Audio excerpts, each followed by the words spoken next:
sure that government works as it is intended to provide the information to its citizens. Check, check. 1, 2, 3, 4, 5. News time 3:04. Holla. How Checking you doing, traffic and What's up, man? that we had out Ready here to earlier. We go, had an ready earlier to problem go. down in Meriden that has now been cleared. We still have road work. So I guess the bagel shit starting tomorrow. Out to, What's the bagel the stuff? 84 West. Oh, you didn't get the email? No, or maybe I did, but I didn't see that's it. off in the left shoulder. Yeah, the bagel giveaway starting Wednesday. Oh, okay. Delays, All right, beginning that's to build good. in Windsor. Southbound 91 into the city between exits 30. The last caller of the day wins the bagels. Oh, Let's check in with last but not meteorologist least. Jason Yeah. Hey Huh? now, I and love the it. WTIC Weather Center forecast. For the rest of our Tuesday we announce it afternoon, during the day? remains partly sunny and quite cold with a high only 23. Yeah, I would assume so. Okay. Announce it starts today, say starting tomorrow. We're gonna do the That is but I gotta ask Janine, is it remaining every Wednesday or is it every day? I gotta find that out. Okay. 23. Partly cloudy Wednesday night, the low down to 11. I usually Not get an as alert. cold Oh, as we there it make our is. way into Thursday, partly sunny, the I just high heard an up to old brother. 31. Wait a minute. Friday, we'll get plenty of sunshine, the high dropping back to 29. Sunday to partly cloudy Saturday, the high back up to 30. Then a mix of clouds and sun as we Oh, make our no. way into the day Sunday to round out the weekend, the high of 34. We'll get on and off snow in the afternoon on Monday, otherwise mostly cloudy. The high of That may have 30 to go with to a my bit of a stupidest breeze out thing of the west tomorrow. to make it feel cooler throughout the day on Monday. I'm Oh, what? I ain't here. Pucks, Katerina in the PETA, WTIC people, Weather Center. All right, checking The Wall Street. The Dow Ethical is Treatment up of Animals Group. 456. Yep. They want to change Nasdaq's ahead Puxatawny 124, S&P's Phil, up the 47. beaver, with a 19 vegan cloudy cake. skies. Oh, That doesn't my make any God. sense. Or go to WTIC.com. Okay. John Silva. You may or WTIC may not 1080 remember, news. Will used to do the last date, right? Last call of the day with between rounds. We're going to start doing this with you beginning tomorrow. Why Those that try do the Hims last for weight call of the loss? day will win. If Okay. you're interested in personalized prescription options, including Ozempic, Wegovy, Okay, so what we'll do oral is we'll medications, call it and the, compounded GLP-1 injections, and the support to We'll see call it real the results, last but you not might like least. it. Why try Hims to regrow hair? Yeah, If a range of last but treatment not least, options call made it a with day. clinically Will proven be ingredients like sponsored by minoxidil Between and Rounds. finasteride Well, we give for them a thicker, bagel. fuller hair in 3 to 6 Okay, months. I'll Sound word good? it. I'll word it correctly. Like it? All right. Why try Hims for ED? If you've been looking for access to doctor-trusted treatments like Viagra, Cialis, and their more affordable generic counterparts, you and your partner might like it. The Hims process is simple, 100% online, and treatments are shipped free to your door in discreet packaging if prescribed. What's not to like? To save big on weight loss, hair loss, and ED solutions, get started today at hims.com. That's hims.com. Tom Shattuck here with a question. Was your goal 1 minute. here? If so, are you already down 16 pounds? That's a serious question because I dropped 16 pounds my first 3 weeks alone with Awaken 180 weight loss. That's how fast the weight can fall off when you choose the solution for weight loss. Each week, you look at the scale and the number goes down and down. Every morning you wake up, you feel better and better. For me, I had huge spurts of energy. I still do. And my anxiety is totally gone. Experiencing those results, and given how easily Awaken 180 was, there was no way I wouldn't reach my goal, and I did. And so did my wife, Alice. She dropped 35 pounds. If you add it up between us, that's 115 pounds combined, thanks to Awaken 180 weight loss. Awaken 180 Weight Loss is the only weight loss program I know that puts their money where their mouth is. They're so confident in your success, they offer free Yeah, 10. life, a one-time investment in yourself for a lifetime of benefits. Online at awaken180weightloss.com. That's awaken180weightloss.com.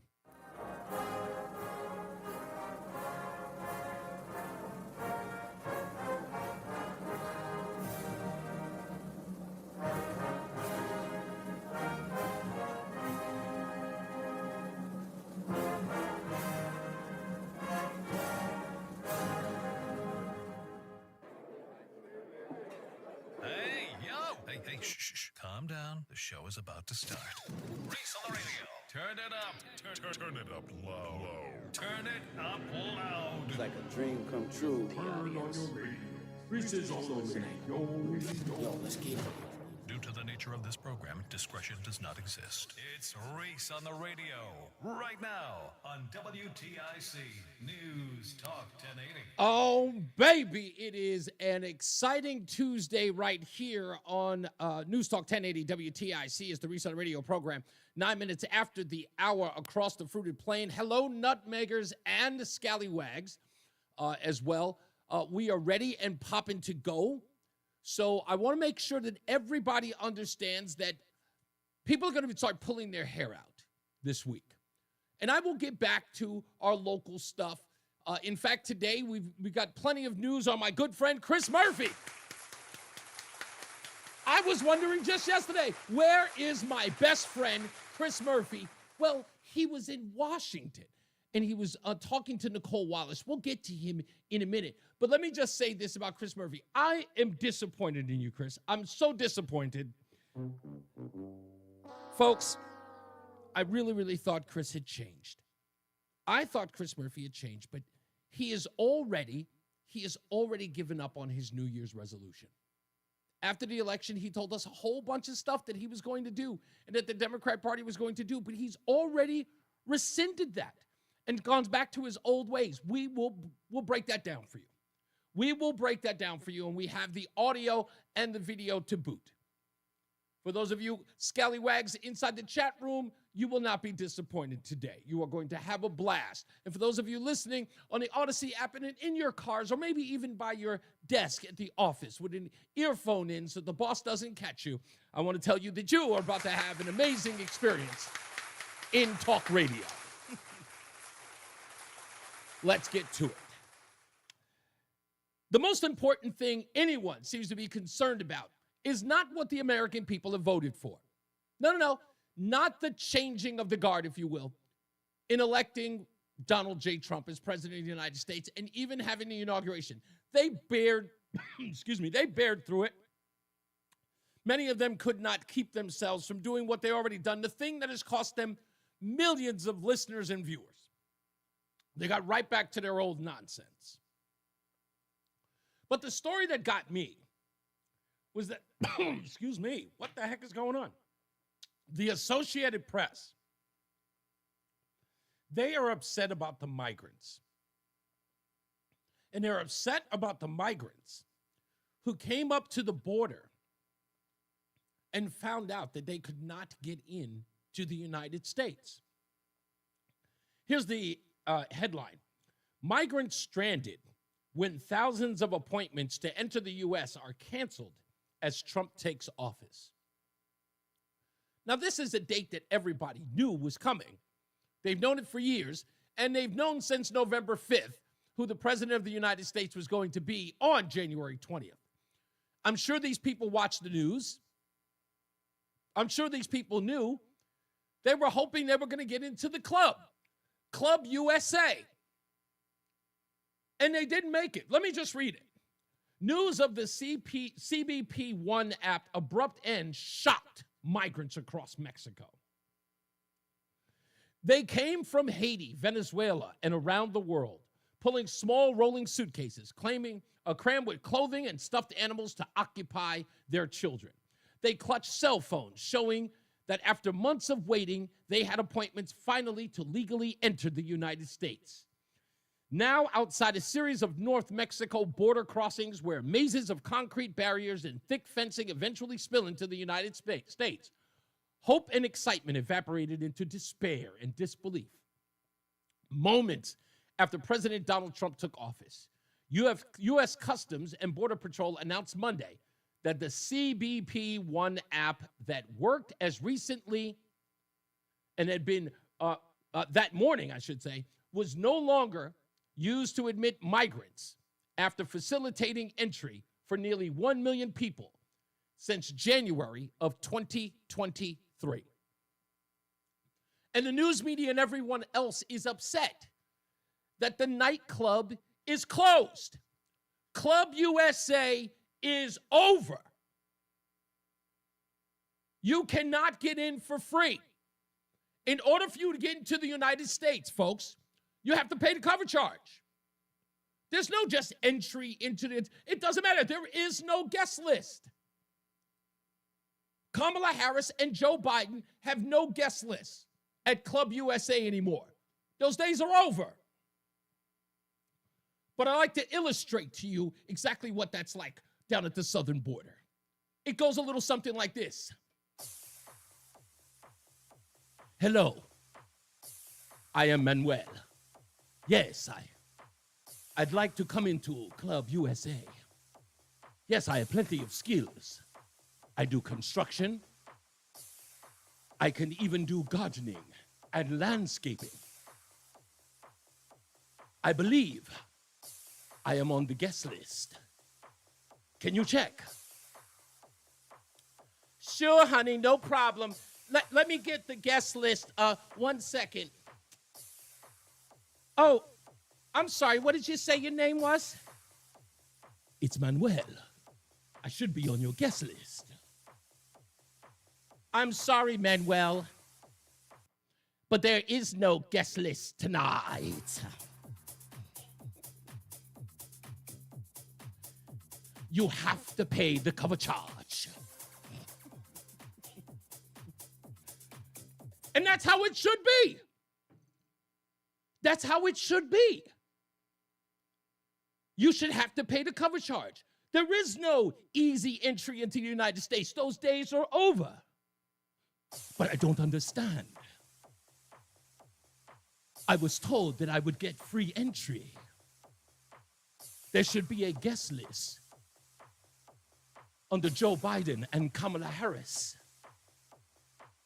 I'm sorry, honey. I checked. They don't work here anymore. That's right. You have to pay the cover charge. It's over. It's over.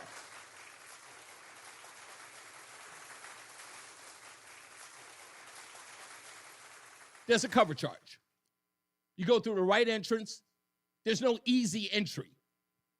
And all these people talking about, like, what do you miss? What did you miss? Did you not read the exit polls?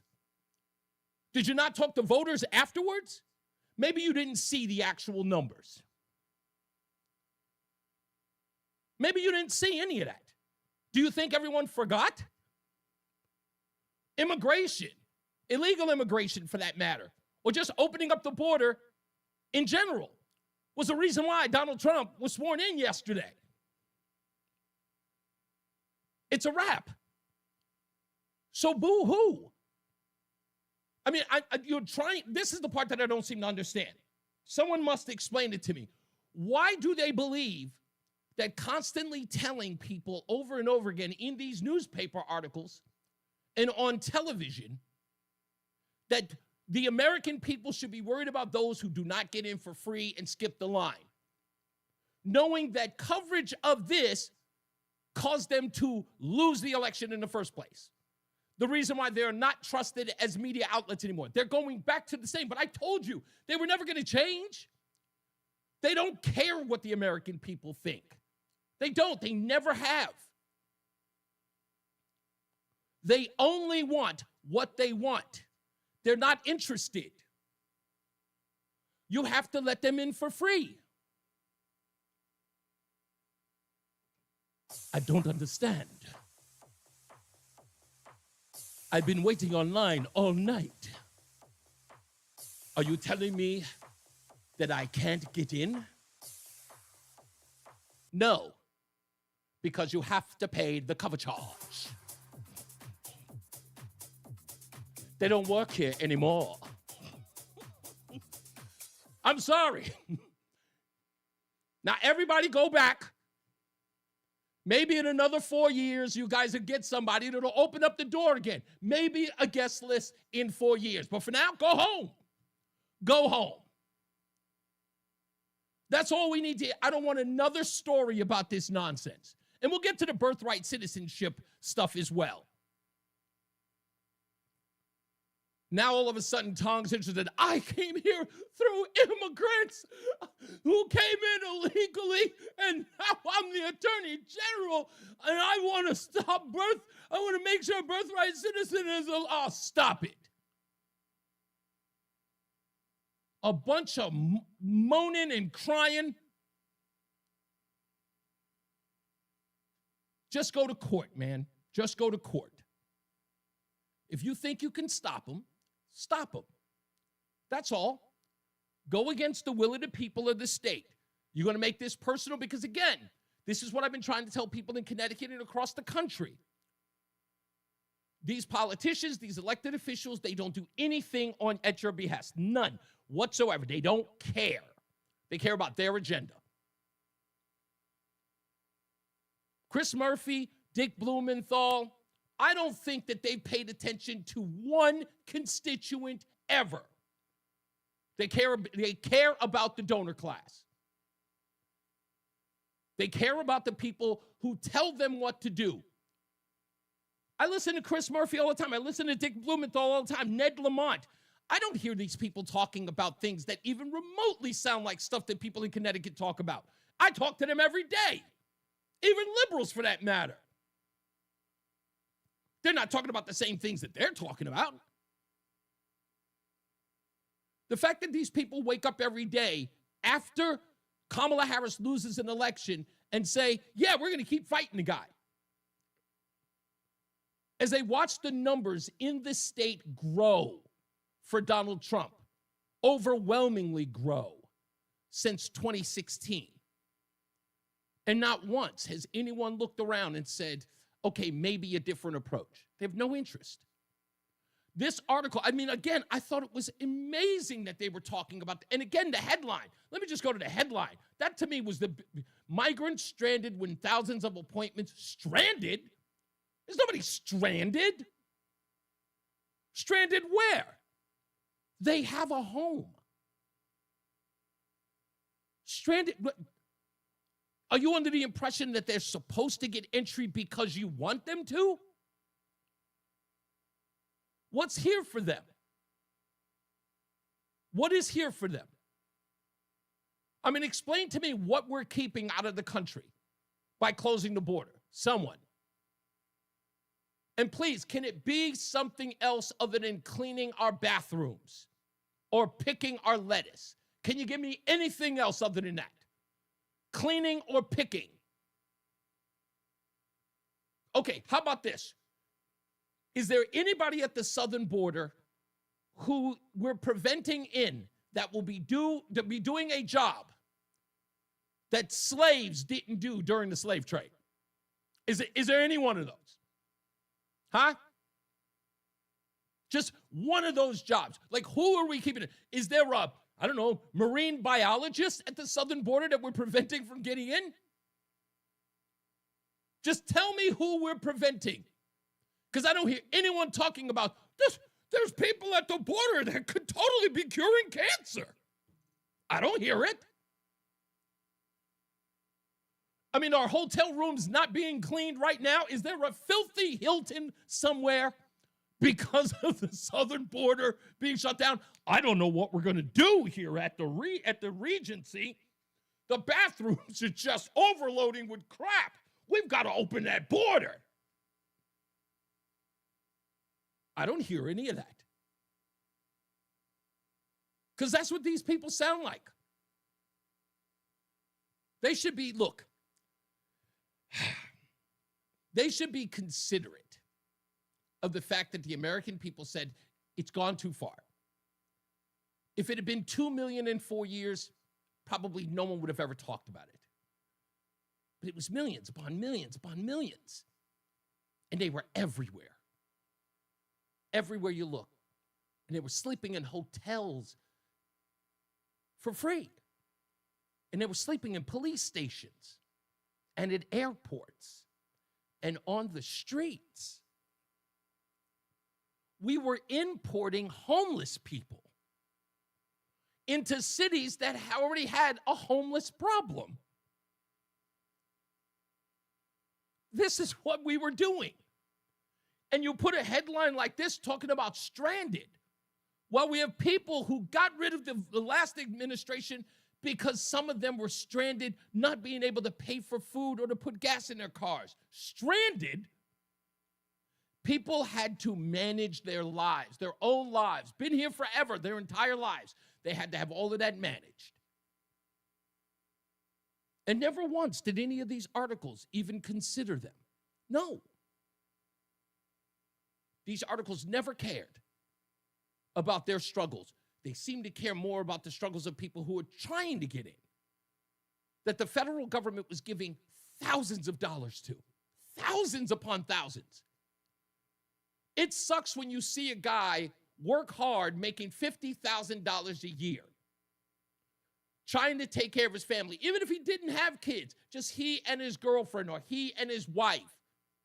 Whatever the situation might be, middle-class families making about $40,000, $50,000 a year, $60,000 a year, trying to take care of a family, take care of a car payment, trying to take care of a mortgage or a rent, trying to put food on the table with skyrocketing gas prices, and then to go online and see someone who got into the country with an EBT card showing $13,000 on it. And you think you're going to put a headline like this and you think people aren't going to be outraged? You got to be kidding me. You don't see that? You don't see exactly how stupid that is? To put a headline up there like that isn't arrogant, Fox 61. I'm not just saying. Because I understand that you guys are just reporting the news, but because this isn't even them. This is their, who wrote this article? It's on Fox 61's. This is from the Associated Press. Yeah, written by Julie Watson and Megan Janetsky. But to see this article in the Associated Press, after everything we've already seen, after where we've come from and how we got here in the first place, they put a headline like that up, which says to me, damn, these people really don't care. They don't give two damns. I don't know whether or not it's stupid, frightening, or both. But I pray, I really, really do pray that someone writes to the Associated Press, writes to Julie Watson or Megan Janetsky, and says, when are the two of you going to write an article about the struggling American citizens who voted this nonsense out? When are you going to recognize that the people in the United States, across the United States, overwhelmingly said, you people are crap? And there's a reason why you're failing. There's a reason why no one trusts you. There's a reason why Congress has a better approval rating than you do. And there's also a reason why there is no guest list tonight.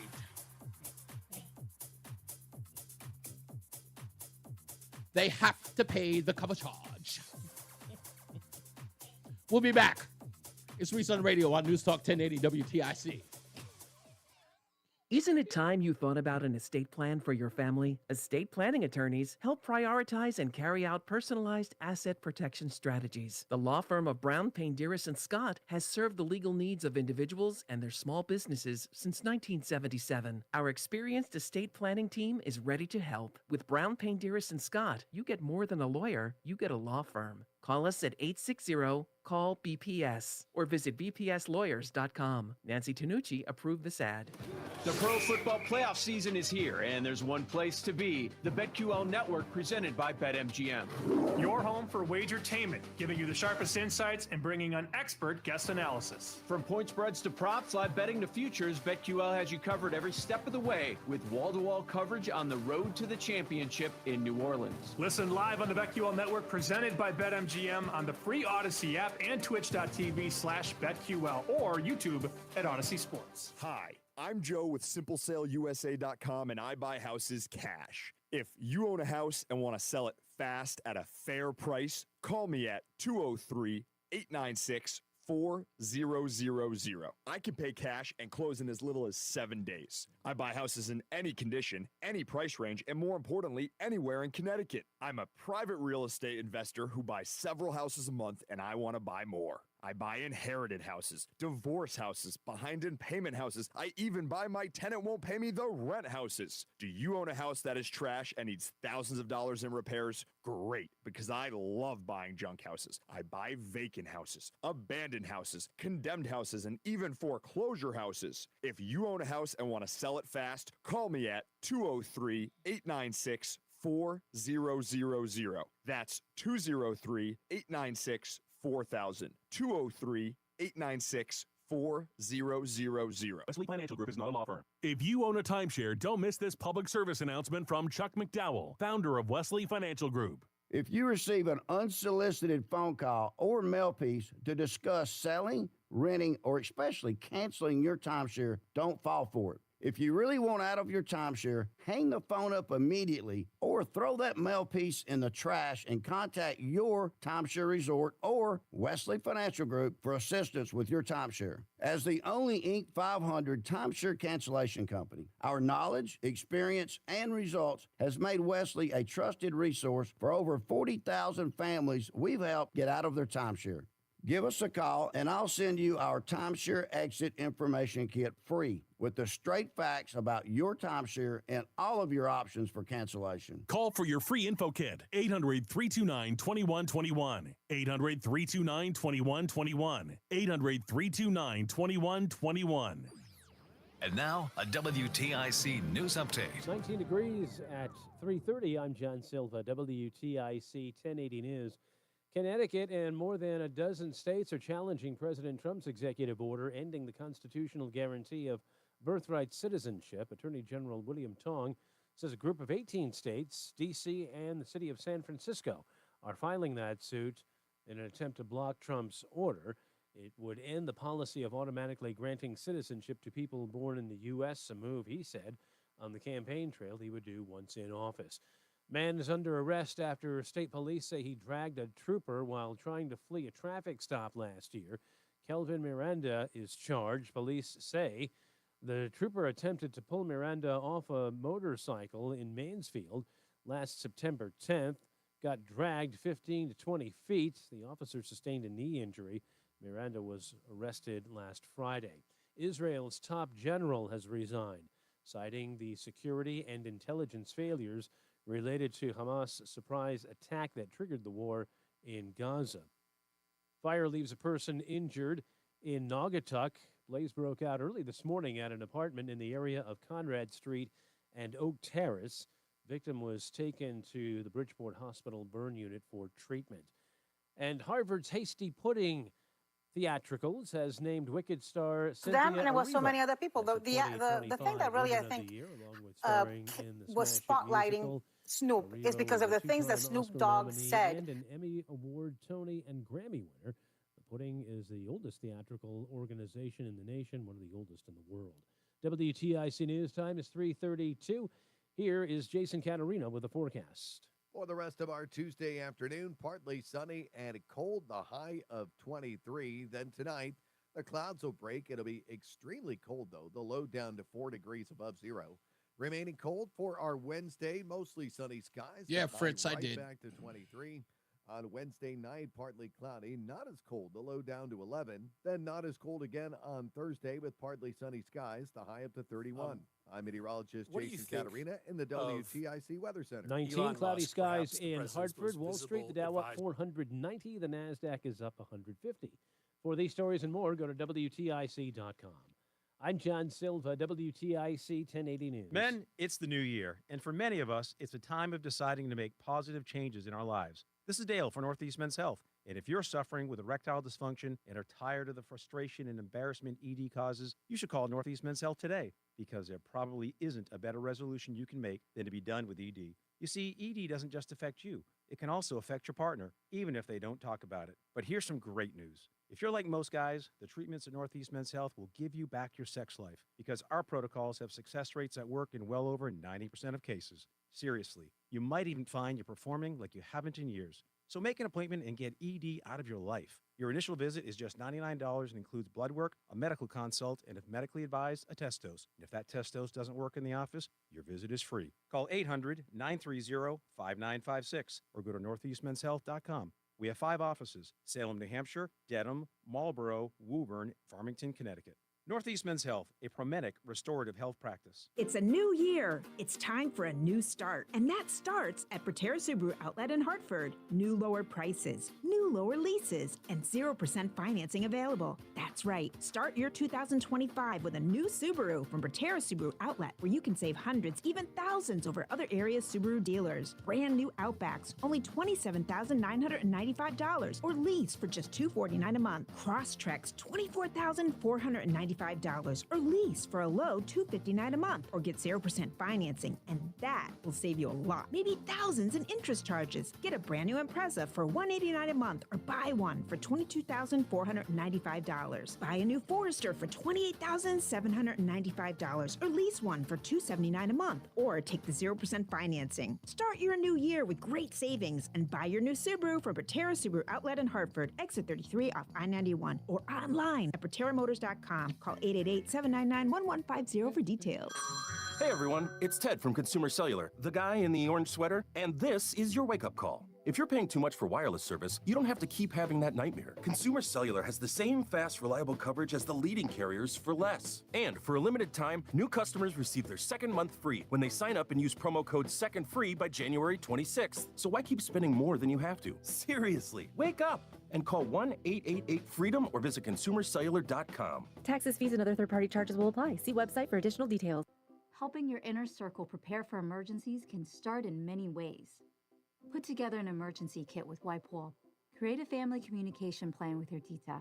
Remind Bai to keep a backup battery charged. It all starts with a simple step, telling those you care about to be ready for the worst. So start a conversation and plan for emergencies together. Get more tips at ready.gov/start. Brought to you by FEMA and the Ad Hey, Council. it's Tom Shattuck here with Mark, who, like me, learned how easy losing weight. 1 minute. 80 weight loss. After meeting with the staff at Awaken 180, I thought they took everything about me into consideration and said, okay, based on where you want to be, what your goals are, here's what you should do. They laid it out for me. Now, I've had a couple people that I've recommended that have joined Awaken 180. Their program is a little bit different than mine, but we're all seeing results. So I like the fact that they took the time to kind of tailor something to my needs. I looked forward to going on Mondays for my weigh-in. They're very welcoming. They knew who I was just after the first visit. They looked forward to seeing me. And it was almost like just coming home to a family. I mean, it really felt like they were all my sisters. I really look forward to it. I'll go back once a month now that I'm on maintenance, but they're true professionals, and they're very, very nice people. Nice people who genuinely care about your success. Succeed. Take the first step. All right. Your January consultation today. Awaken180weightloss.com. Reese on the radio, making sense of the news. Yeah, even when it makes no sense at all. Now on WTIC, News Talk 1080. And we're back, folks. Welcome to the program. Chris Murphy. Oh, man, he's making headlines all over the place. I just got this audio. In fact, Fritz in the chat room, Scallywag extraordinaire, mentioned that Chris Murphy was trying to make a hay out of Elon Musk, putting his hand over his chest and saying and reaching his hand out. And now there are news media outlets suggesting that he was doing Sieg Heil. His hand over his heart and says, and saying, "You have my heart." And because he reaches his hand out, just an unfortunate photograph where you reach your hand out waving to folks, now that becomes Sieg Heil. This is Chris Murphy at the confirmation hearing for Elise Stefanik. What do you think of Elon Musk, perhaps the president's most visible advisor, doing 2 Heil Hitler salutes last night at the president's televised rally? No, Elon Musk did not do those salutes. I was not at the rally, but I can tell you I've been at many rallies with Elon Musk, who loves to cheer when President Trump says we need to send our U.S. space program to Mars. Elon Musk is a visionary. I'm looking forward to his work in DOGE, the Department of Government Efficiency. And yeah, it just shows how pathetic Murphy is. He's such a... Anyway, getting to him, let's go this, okay? What did he say, Chris Murphy? What did he tell us after the election? He said that we needed to reach out to the working class. We needed to work across the aisle. That's what he said. He said he had to reach out to the people they had lost. He believes tactics like that work. Remember, Elon Musk is pretty much, I mean, he's partly responsible for the people who voted for Donald Trump who normally would not have.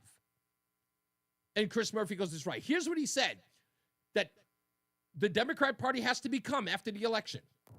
First of all, we are not listening to the people we claim to represent. We claim to be the party of the working class, the party of poor people. And yet we let interest groups and think tanks tell us what those people need. That's why we end up with these relatively small ball solutions. I'm not saying they don't matter, but more roads and bridges, bulk negotiation of prescription drug prices, a little bit bigger tax credit for families with kids. That's not meeting the moment, because Americans are exhausted by a neoliberal economic order that has consolidated power in the hands of the few, that has forced them. A neo-liberal economic order. He also said this: we also have to have people with differences of opinion. We became very intolerant, very judgmental of people who thought differently than us on social and cultural issues and other tough subjects like guns and climate. I think we should return to the party we were in the 70s and 80s, when we had economics as the tent pole, and then we let people in who thought differently than us on other social and cultural issues, and we fought out those debates inside that tent. That's a difficult thing for the Democratic Party to do, because we have applied a lot of litmus tests over the years, but those litmus tests have added up to a party that is pretty exclusionary and is shrinking, not growing. Shrinking, not growing, Chris Murphy told us. So here we are. It's after Inauguration Day. And Chris Murphy was in hiding for a little bit, but then he showed up last night on Nicole Wallace's MSNBC show. Way to get out to the masses, Chris Murphy. Go on a show no one watches. No one watches. And start spewing this. I mean, listen, I think it's always easier to believe that the worst isn't going to happen. And the history with Trump is that, of course, he says lots of things that he doesn't end up doing. But what you saw today was surgical. It was precise. Not every CEO of a major American company was up on that stage. Who was up there in front of the cabinet? The CEOs of the major information companies in this country, the people who control through their algorithms and their editorial policy the information that the vast majority of Americans consume. How democracy dies is a fairly simple story. First, you intimidate your opposition into staying home. And that's what he's doing by endorsing political violence today and threatening to lock up the people who investigated him over the past 10 years. But then you control the media. You cut deals with all the people who own the information channels, and you tell them to just chill out on criticism, pump up my own narrative, and in exchange, I'll make you a little bit richer. Why didn't they do that in 2017? Was Twitter around in 2017? How about Facebook? Wasn't that stuff all around? What is he talking about? And I'm talking, you think that's bad? Listen to his breakdown. Listen to this nonsense. Talking about unraveling democracy. In 3 easy bites. These are fantastic. Listen to this. You're watching the unraveling of our democracy. It's not about to happen. It is happening right now. Elon Musk got into this speech a commitment to go to Mars, right? There is a dispute inside the scientific community, inside the NASA, as to whether we should be going to Mars or to the moon. It makes Elon Musk an even richer man if the choice is to go to Mars. He got that. So that's his beef with Elon Musk being there. There are some people who would rather go to the moon. Elon Musk would like to go to the place we've never been before. And that's what Elon Musk is going to make more money trying to do a more dangerous thing. And that's go to Mars, which takes a longer time to get to. But that's Chris Murphy's beef, which shows exactly how vapid this man is. But then he did one step further. Remember, he's got a problem with all the tech giants. Again, all of them used to be liberal and did everything, did the bidding of the liberal party. Now, the fact that they showed up at the inauguration yesterday, oh, democracy is dying. Mark Zuckerberg went down to Mar-a-Lago and got instructions to stop fact-checking on Facebook. When asked, Donald Trump said, yeah, I'm sure he made that change because he was afraid of what I might do to Facebook when I was president. Really? So Mark Zuckerberg was fearful of Donald Trump because if he doesn't do Donald Trump's bidding, he might do something to Facebook. That sounds eerily familiar. Hey, Mark Zuckerberg, what do you have to say to that? They basically pushed us and said, you know, anything that says that vaccines might have side effects, you basically need to take down.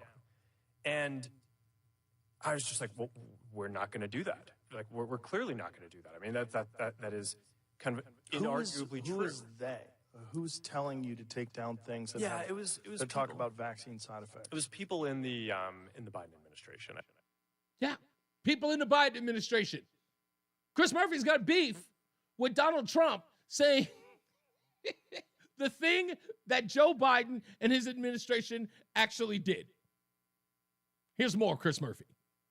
This is the unraveling of our democracy because what is happening before our eyes, literally on that stage today, is that the billionaires who control huge parts of this economy are trading favors with Donald Trump behind closed doors, often where none of us can see it. But when they were on the side of them, there was no problem. They were on the Democrat side, there was no problem. But hold on, remember, the guy who says that we need to reach across the aisle, that we need to stop being isolationists as Democrats, was asked by Nicole Wallace, what is the remedy for all of this? Now that Donald Trump is in good with the tech folks, what's the remedy? Oh, the answer is beautiful. The remedy is to go out there and build a political opposition that stops this corruption. I mean, everybody said that the Affordable Care Act was going to be repealed in 2017. It wasn't because we went out and built a political constituency to stop it. On the left, you know, we've got to build our own media ecosystem. We've got to make sure that if places like Facebook and Twitter aren't venues where people can hear us, that we've got alternative forums where the truth can get out. So we've got work to do to organize the public. We've got logistical work to do to make sure that there are fair-minded platforms that hear all messages. But that's the work we've got to do. We've got to do it beginning today with urgency. So Chris Murphy, who again, after the election, said we need to be a tent pole of different ideas, is now saying that the remedy is to create our own spaces where our own ideas exist. To become an isolationist again. Look, I play this this song to joke, but it is 100% true when I created this song.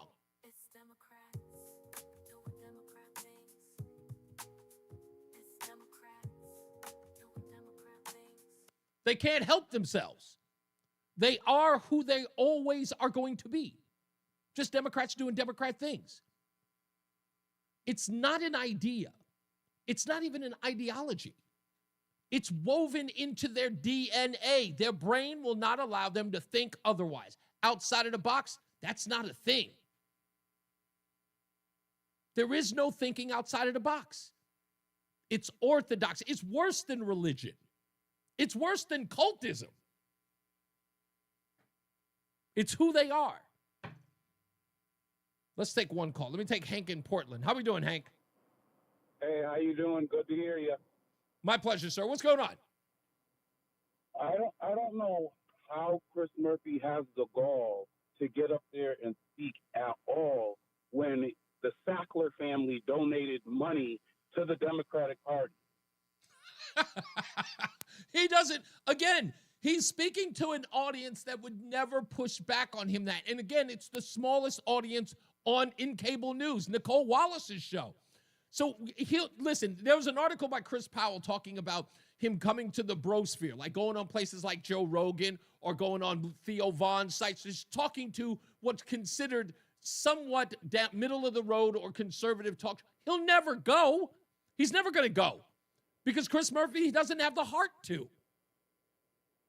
Well, it's just disgusting because I'm not even saying the Democratic Party, meaning the National Party. I'm talking about the Connecticut Democrats who receive money exclusively from the Sackler family. And we know the catastrophic toll that it's played on our whole country as far as with the OxyContin crisis and just the opioid crisis. So he has no legs to stand on. None. Absolutely. And he knows this. Of course he knows this. That's what I said. He goes on these places trying to slow walk a national campaign for Chris Murphy's dominance or prominence. That's what he is. He refused. What you're going to see is Chris Murphy going on comfortable and like-minded media outlets, never crossing, and he'll sort of grow his status through Washington elitism, and then he'll become sort of like this. He'll stay at the Washington Post, he'll stay at the New York Times, he'll never be in any conservative outlets like the Wall Street Journal. There'll be articles about him in the Wall Street Journal, but he'll never sit down with them and be questioned about his ideas. He'll stay that, and he'll grow slowly and become prominent within the party. If Chris Murphy really wants to be the voice, if not the de facto leader of the Democrat Party, he's going to have to do something a little less shallow than Nicole Wallace. That's all I'm saying. Yeah. I think he's scared to death. I think, to be honest with you, I think he's chicken. I really do. I think he's chicken. So hey, he's a one-topic politician. He doesn't really have that anything else to go with. Exactly. So, and he's a thirst for popularity too, Hank. That's another problem of his. Yeah, I see him more on TV than actually able to see what he's done for the years and years that he's been a Connecticut official. Exactly, sir. Thank you so much, man. Let's take a break. We'll come back. More news, more views when we return. It's Reese on the radio on NewsTalk 1080 WTIC. Hair Volume is the best-selling hair tablet in the world and one of many award-winning natural hair products from New Nordic. Purchase at newnordicusa.com or at CVS. That's newnordicusa.com. Prescriptions require an online consultation with a healthcare provider who will determine if appropriate. Restrictions apply. See website for details and Fritz, I don't think so. Price varies based on product and subscription plan. Hey guys, let's talk ED because millions of men experience it. Did you know that 1 in 4 people seeking treatment for ED are under 40? So you're not alone. And even better, Hims can help. Find the ED treatment that fits your needs at up to 95% less than the brand names when you get started at hims.com/radio. It all starts with an online intake form. From there, a medical provider licensed in your state will determine if ED treatment is right for you. Through hims.com, you can access a full range of treatment options for ED, including daily or as-needed meds through a 100% online process. If prescribed, your medication is shipped to you for free. Millions of men experience ED, but Hims can help. To start your free online visit and save up to 95%, go to hims.com/radio.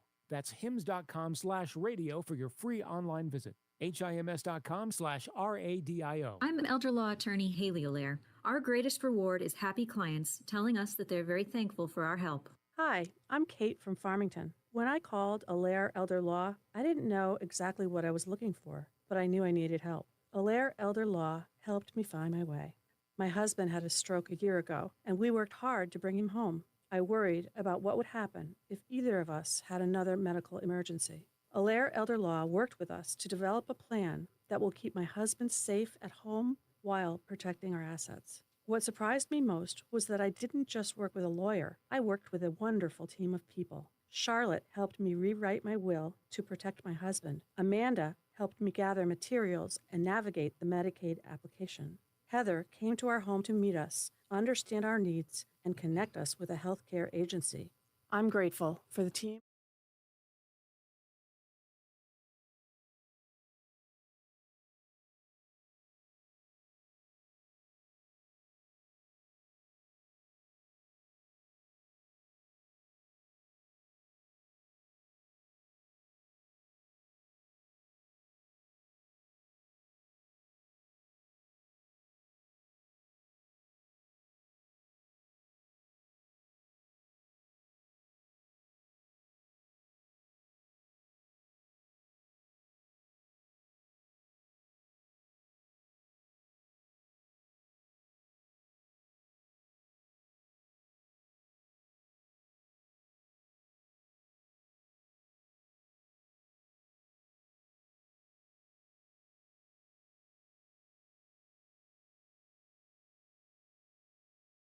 Now for 10% off. That's trustandwill.com. Offer code radio. Trust and Will is an online estate planning service. Visit trustandwill.com for details. Stay locked in. Reese on the radio is on WTIC News Talk 1080. We're back. It's Reese on the radio. And let's get to Chris in Weathersfield. How we doing, Chris? What's going on, sir? Hey, buddy. I just wanted to chime in for a few minutes. Nice to talk to you. It's been a while. Yes, sir. I want to tell you how outraged I am that a bunch of Antifa and BLM people that had started the insurrection on January 6th are all going to be let free. All the people that started the riot are going to be let out of prison by Donald Trump. So you're saying that every one of the people who were there were Antifa folks? Well, you told me that. No, I said that there were several. No, I said there are several people who were inside the crowd who were Antifa and Black Lives Matter folks. I remember. When we had this conversation, your thing was that the majority of the people that were rioting were Antifa and BLM. Actually, and what I know I never said that, Chris. Chris, I know I never said that. If that is true, then Trump just let out a bunch of criminals. Chris, today. Again, and it never, so and that it never happened. Chris, so that we're clear, I know I never said that. I remember everything. Trust me, everything that I tell you, I remember what I tell you. I'm not one of those people who fly by night and have an opinion today and then it changes tomorrow. I know exactly what I said. Do you remember us talking about you, specifically you telling me and me telling you, I hope he doesn't do a blanket pardon? I would say, yes, you and I agree on there. I didn't think it would be a blanket pardon either. I did not either. You said to me, no, I'm hoping they're going to look at this as a case-to-case basis because there were people that were doing some pretty gnarly things. Right, exactly. And I agree. But again, those people are all going to be left out. They're going to be let out, and there's going to be, and there's, you know what's really weird? Can I ask you, really, hold on, real quick. Let me ask you something before we go. Let me ask you a question. Okay. Sure. What is and I'm trying to understand the outrage, and I was going to do this in the next hour, but somebody explain to me the real outrage behind the January 6 people who are all blanketed, who are all being blanketed as violent insurrectionists, right? And tell me how that is, because I'm under the impression that you and anyone else for that matter knows exactly every case related to 1,500 people. Am I getting that wrong? And neither do you. And oh no, that's my point. Neither do they. No, that's not an argument. You're saying neither do you. That's my point. I'm making the point that this is a ridiculous argument. Yeah, my point to say I was outraged was all what do you call it? Sarcasm. Okay. Okay. You saw video. I saw video. Right. You have an opinion. I have an opinion. Right. My opinion is I saw a guy getting clawed in the face behind a door where this guy was punching him. That guy was from Connecticut. I saw that. So I saw a lot of stuff that happened that a lot of people are going to watch. I saw a lot of things. I saw a lot of stuff there because I was standing at the Capitol. I mean, I was present. Oh, but you weren't arrested? No, I actually was never. No, I was never arrested. I was outside the Capitol. Yeah, I was outside the Capitol. In fact, where all the senators and the Congress people usually walk in. Yeah, that's the side I was on. Yeah, I was there on January 6th. So again, a lot of people. Your picture taken? No, actually, I shook hands with Alex Jones. At least I remember I do. Yeah. So yeah. Alex Jones. Yeah. Oh my God. Well, I just got to say, you know what? So in reality, now? Let me just. I got to go to a break. Hardcore. Hold on for me. I got to go to a break. Hardcore. Let's get to the BPS Traffic Center with Mark Christopher. How we doing, Mark? Reese, doing real well. How are you today? All right. Doing well. I hope everybody's well. And if you're heading into Hartford right now, the ride is definitely in good shape. Southbound 91 just a little slow, 33. Down at 32 A and B. Northbound side 91's okay. Cromwell up into Windsor Locks. 84 eastbound a little tight, 48 Capitol Avenue into the tunnel. Westbound 84 is running slow, approaching the Bulkley Bridge to 48 Asylum. 291 through 84 looking good east of the river. 2 eastbounds in great shape, Glastonbury to Marlboro. 9 northbound a little slow at the Arconi Bridge in Middletown. Waterbury's okay, 84 and 8. 91 on the Parkway, easy ride heading down in toward New Haven. Traffic and weather together on the 8s. WTIC News Talk 1080. WTIC weather. For the rest of our Tuesday afternoon, partly sunny and cold, the high of 23. Then tonight, the clouds will break. It'll be extremely cold, though. The low down to 4 degrees above zero. Remaining cold for our Wednesday, mostly sunny skies. The high right back to 23. On Wednesday night, partly cloudy, not as cold, the low down to 11. Then not as cold again on Thursday with partly sunny skies, the high up to 31. I'm meteorologist Jason Caterina in the WTIC Weather Center. Get a head start to your day with WTIC News Talk 1080. Listen to us live on the Odyssey app before you even hit the road. Get the breakdown on the biggest news stories that Connecticut is talking about. To get started, download the Odyssey app and search for WTIC News Talk 1080. WTIC is 99 and throwing a year-long celebration to 100 years on the air. This is WTIC and WTIC FM HD2 Hartford. Always live on the free Odyssey app. 4 o'clock, 19 degrees under cloudy skies in Hartford. Good afternoon. I'm John Silva, WTIC 1080 News. State Attorney General William Tong says Connecticut is one of 18 states suing President Trump. They're trying to block a first-day executive order from Trump that refuses to recognize children born in the U.S. to undocumented immigrants as U.S. citizens. The 14th Amendment grants citizenship to everyone born in the U.S., regardless of their parents' status. And if you're an originalist, a textualist, if you're a conservative, and you believe that the language means what it says, then it's here. You don't have to look any further. And that's why this action by Donald Trump is utterly lawless, unconstitutional. Tong was born in Hartford to non-citizens living in the U.S. The complaint was filed in federal court in Massachusetts. The commandant of the U.S. Coast Guard has been relieved of her command. The move against Admiral Linda Fagan came Monday from the acting Secretary of Homeland Security. It was among a flurry of firings in the aftermath of President Trump's Monday inauguration. Fagan had come under fire for border security threats and poor response to a number of sexual assault complaints at the Coast Guard Academy in New London, although no specific reason was given for her ouster. Fagan was the first uniformed woman to lead a branch of the U.S. military. State Senate Democrats continue to roll out a number of initiatives they say they hope to tackle during the 2025 legislative session. Among two released today, a bill on price gouging. The measure aims to expand the laws on price gouging beyond emergency situations. Senator James Maroney is the co-chair of the General Law Committee. It will also expand the times when this will be in effect from not just a declared national emergency, but it'll give the Attorney General the power to declare abnormal economic disruption.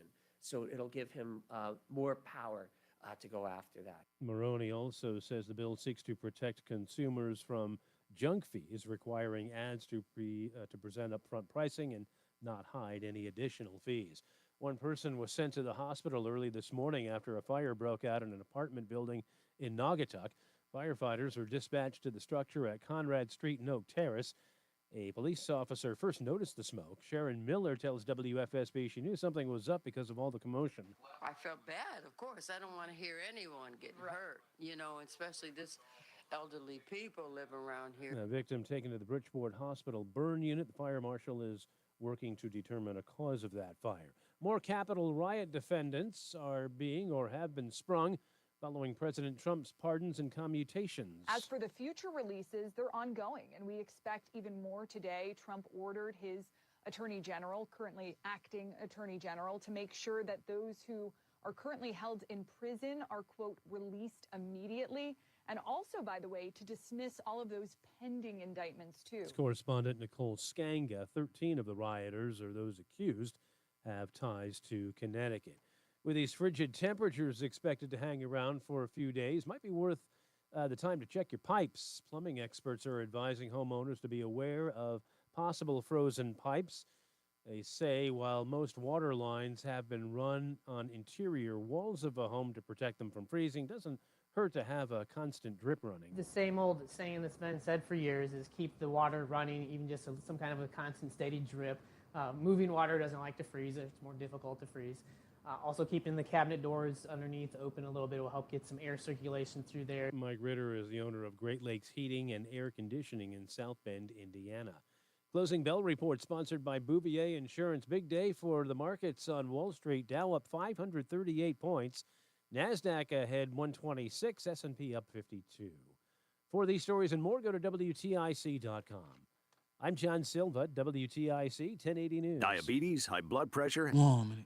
Everyone's on them. If you're a 50-year-old male, maybe a bit porky, and you may even have type 2 diabetes, $1 million of term insurance may only cost you about $200 a month. Call Term Provider. Speak with Big Lou at 800-239-1749. Big Lou will find a term life policy for you even if you have type 2 diabetes, are overweight, or have high blood pressure. Term Provider has helped thousands of people like you who think they can't afford term life insurance.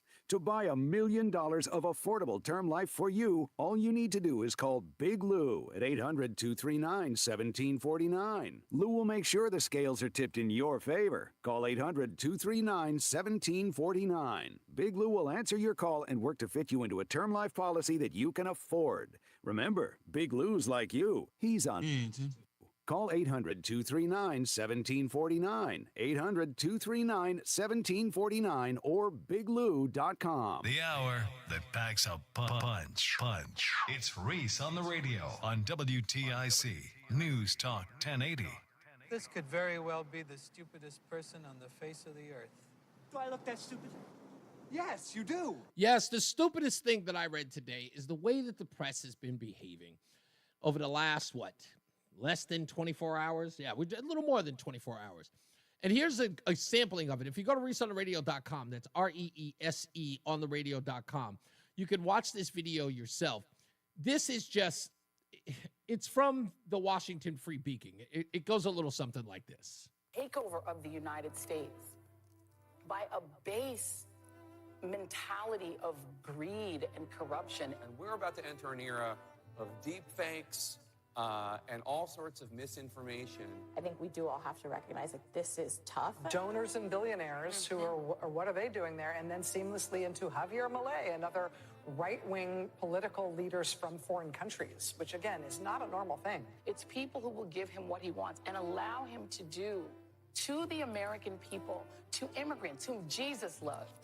I have to say, I'm looking at this crowd. I do not see many people of color. On Martin Luther King Jr. Day, Donald Trump repurposed for himself manifest destiny, which is one of the most racist concepts in the history of America. Obviously, Trump is a producer at heart and cares about the visuals and how things look. That's often how he picks some of the people who are going in his cabinet. It's a little like a cult leader who keeps predicting different days for the end of the world.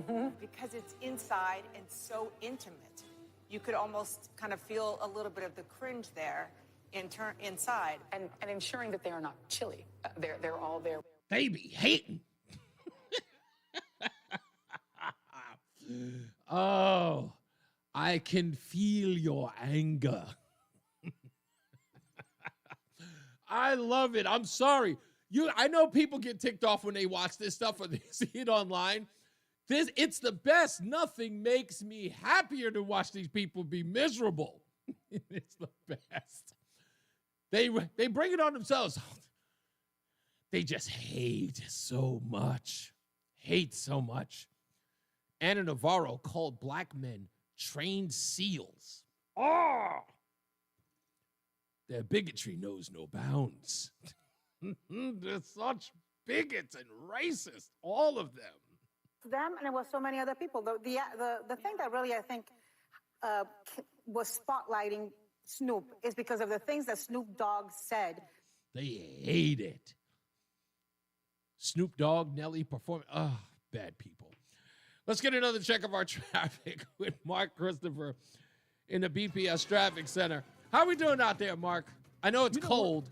Yeah, it is. It is not a fun day outside today. Hopefully you're not working outside. Southbound 91, just a little slow getting by 33 Jennings Road. Northbound 91 moving well. Cromwell through downtown up into Windsor. 84 eastbound a little tight. 48 Capitol Avenue into the tunnel. Westbound 84 slows. Both the bridge.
the engine do the talking, am I right?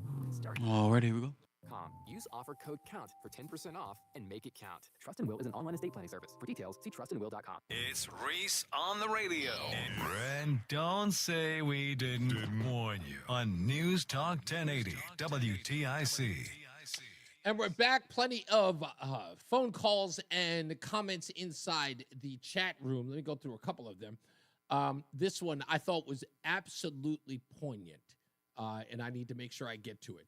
It is, I think this one. Yes, there it is. Zach B says in the chat room, Chris Murphy, for that matter, is far too unlikable to ever win outside of Connecticut. Even then, if he weren't corrupt, he would have been out long ago. Zach, you stole that right out of my playbook. I was thinking that today as I was preparing for the show. I know that Chris Murphy has no political future outside of Connecticut. He just doesn't. And if you watch that video with he and Nicole Wallace, he suffers from Hakeem Jeffries disease. For those of you who may not know what that is, Hakeem Jeffries disease is when he's lying, he can't stop moving his hands. You know how, what's his name? Gavin Newsom, when he starts talking, he starts bobbing and weaving like somebody's throwing tomatoes at him when he starts talking. That's how you know they're lying. It's a tick. It's a tell. These guys would be the worst at playing poker. As soon as they start moving their hands, they are trying to convince you that what they're saying is an original and factual thought. That's what that's all about. And it's awkward. Most people their gestures are, usually repetitious when they talk, but you hear these people are almost trying to force their hand to do the thing they're talking about in order to convey. It's honest. It never is. Let's get back to Chris in Wethersfield. Chris, now, I want to say this. There is absolutely no way to determine who did what out of the 1,500 who were charged. But let's go through a couple of people that we do know that got a pardon today. It was the leader of the Oath Keepers and the leader of the Proud Boys. Now, I'm going to ask about the Proud Boys first. The Proud Boys founder was charged with 22 years or sentenced to 22 years for seditious conspiracy, but was not in Washington, D.C. on January 6th. There you go. Okay. Does that warrant a pardon? I would say yeah. Okay, fair enough. So we know that there are cases about that. I agree with you. Yeah, I don't think that there should have been a blanket pardon, especially if there were people who not only admittedly, but I would say if there's evidence to support, they attacked physically police officers. I agree with you there. Agreed. But hold on. Now, the amount of time that they spend in jail may be in question. Or how about this one? I'll go one step further. How about people who were detained having never been brought to trial? Or even worse, people who had been convicted but could not obtain evidence in their case because the January 6th committee had deleted them or destroyed it. Oh, wow. See, all of these playing a part. To me, this is Gitmo stuff, man. Fair enough. You know? And I don't even agree with you on the Gitmo comparison, but I understand where you're coming from. Not like that.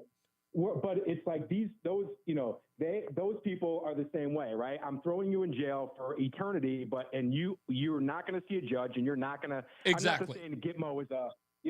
I'm just making a little point. I get that. I thought you were talking about the terrorists that were placed in Gitmo, but I get your point now. I misunderstood. No, those guys, they could rot. One thing that you were saying though, but here's one thing that I want you to not take to heart. Well, consider. Murphy was saying they are now, look what they're doing. They're going after the media. And so when he says stuff like that, he looks at Bezos. Bezos owns Washington Post, right? Yeah. Musk, definitely X, and Zuckerberg, Facebook. Sure. Oh, you're breaking up, Chris. Hold on. You're breaking up, Chris. What was that point you just made? Sorry, bro. Can you hear me? Yeah, you're breaking up in and out. So I'm wherever you're moving from, you may have to stand still for a sec. All right. There you go. Perfect. Go ahead. So what was the point you were making after you mentioned the places that they owned? Yeah. No, Chris, it's not coming through, sir. I'm sorry. You know what? Call me back. I promise you I'll get you a spot. I promise I will. Let's go to Rob in Meriden. How we doing, sir? Good. Thanks for picking up my call, Reese. What's going on? Yeah, I got a couple, with the topics. Well, I got a joke for you. Irish dementia. Irish dementia. What's that? You forget everything but a grudge. Whoa. Yeah, I like that. That's what Joe Biden has right now. They were talking about price gouging, in the news broadcast, last half hour or so. Sure. And, but the price gouging, they're after, they're helping the consumers, going after the people price gouging, but they don't go after price gouging for healthcare industries because they have investors' concerns. Mm-hmm. And they don't go after EverSource for price gouging because such a good point. And the pharmaceutical companies, they have investors' concerns, but they're not going after those people. And I don't know if they contribute to either one. Well, one is a utility. One is a utility that they use as a tax collector. So it is different from a private industry. Is there price gouging, though, when they go up 30%? I mean, listen, providing a utility at a rate that far exceeds, I guess what would be considered a reasonable rate could be seen as price gouging. But in the case of the public use, that is that's nothing more than a tax grab. That's what that is. So the public utility is not going to be treated the same way a private industry is. And I had one more topic, if you could, give me your opinion on it, if you don't mind. Sure. You know more about the news than obviously me, I think, or whatever. I try. But the Karen Reed thing, and they got federal investigators, I guess, investigating whatever they're investigating, the feds. But how could her trial continue on if the feds are investigating the way the thing was investigated? Oh, in other words, how can they continue with the case when there is an internal investigation into the behavior of the federal government? Well, no, the federal government is investigating how the Canton police or Massachusetts police got the information. So the feds are investigating that. I don't know if you know that. No, I don't know that. But there should be, if there is an internal investigation into the behavior of this entity, then there should be investigators. Right. The investigators are being investigated against. I don't understand how you have a continuing trial or continuing investigation. That's what I'm thinking. So maybe you're on the same wavelength. Yeah, I am on the same wavelength because in essence, it's almost like saying in the middle of a trial, you're about to find out that the means of which they got the information, right, may have been tainted, illegal. Heard about that trial. No, I haven't. Followed it at all? No, I haven't. Wow. But I'll look it up. Where the hell you been living? I don't know. Sorry, I can't cover it all, but I try my best. Yeah, give it a shot, Turtle Boy. And what's Tom? Whatever. Okay. Gave me heads up on the guy, Turtle Boy. I was like, who the hell's Turtle Boy? Then he brought me down like a rabbit hole. It's like, whoa, this can't be true. That's actually pretty weird. Yeah, it's weird. It is, it's almost like it can't be true. Yeah, I hear you.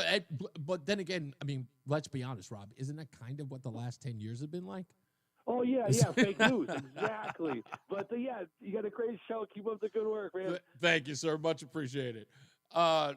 Michael A., I don't even know what that means. What is this? Zach says that the issue with our current utility setup is the legalized monopoly. The lack of competition has stalled innovation and maxed greed. 100% true on that one, sir. You dead to rights on that. George is in St. Louis. What's going on, big guy? Hi, Reese. This is dealing with the January 6th trials. Yeah. Those 1,500 that got pardoned. Daniel Penny, he's suing for malicious prosecution. When judges took him to court, remember when he held that one vagrant? Sure. Yeah. I'd say every one of those 1,500 has a case against judges, federal judges, that did the very same thing, malicious prosecution. I think that case will probably be the result. And that was my conversation with Chris, is that once the investigation goes into the January 6th committee, which we know deleted information, kept evidence or exculpatory evidence away from defendants, and judges and prosecutors, for that matter, prevented those people from having a fair trial, that indeed it would be... At the very least, the judges and lawyers, these are probably Democrat lawyers, involved in that ought to have their licenses removed. If not, they should be sued. I mean, we probably won't get that far into disbarment, but I'm sure that there will be. Look, if they walk themselves into a 1,500 person lawsuit in doing this in like absolute lawfare against people on January 6th. Yeah, it could. I mean, I don't expect it to bankrupt the country, but I expect it to bleed it dry. I'm not saying the Trump government should suffer any consequences. No, I hear you. But I'd say the Democrat Party and right up to Democrat senators and representatives, they're responsible, and I think there should be heavy fines against congressmen and Democrat senators. I think what we're going to learn is, again, and so funny because Greg Gutfeld of the Five said what I said yesterday on his show, and that was, we don't have to prosecute anyone. All we have to do is convey or show the information, right? Reveal the information. We should still investigate, but we don't have to prosecute a soul. We should investigate everything from January 6th to Russian collusion to the impeachment trial, all of it. We should get to the bottom of all of it. This is what I talked about yesterday. Mm-hmm. The last 4 years of the Democrat racketeering party ought to be completely investigated. And this should all go out there, all over the land. Exactly. And it should be. And this would publicized. This would be my campaign if I'm Donald Trump or I'm in the Justice Department. This proves that the Democrat Party is rotten to the core and do not deserve any kind of political office whatsoever. And again, that's what my major point is that what you would have to do in this case, and I think it's smart for them to do, is to reveal all of the information, as Greg Gutfeld and myself said yesterday, reveal all of the information, do the investigation, reveal all of the information with the tagline that says, this is why they were pardoned. That's all. Just say, this is why they were pardoned. You want to know why Liz Cheney was pardoned? Because of this. You want to know why Adam Schiff was pardoned? Because of this.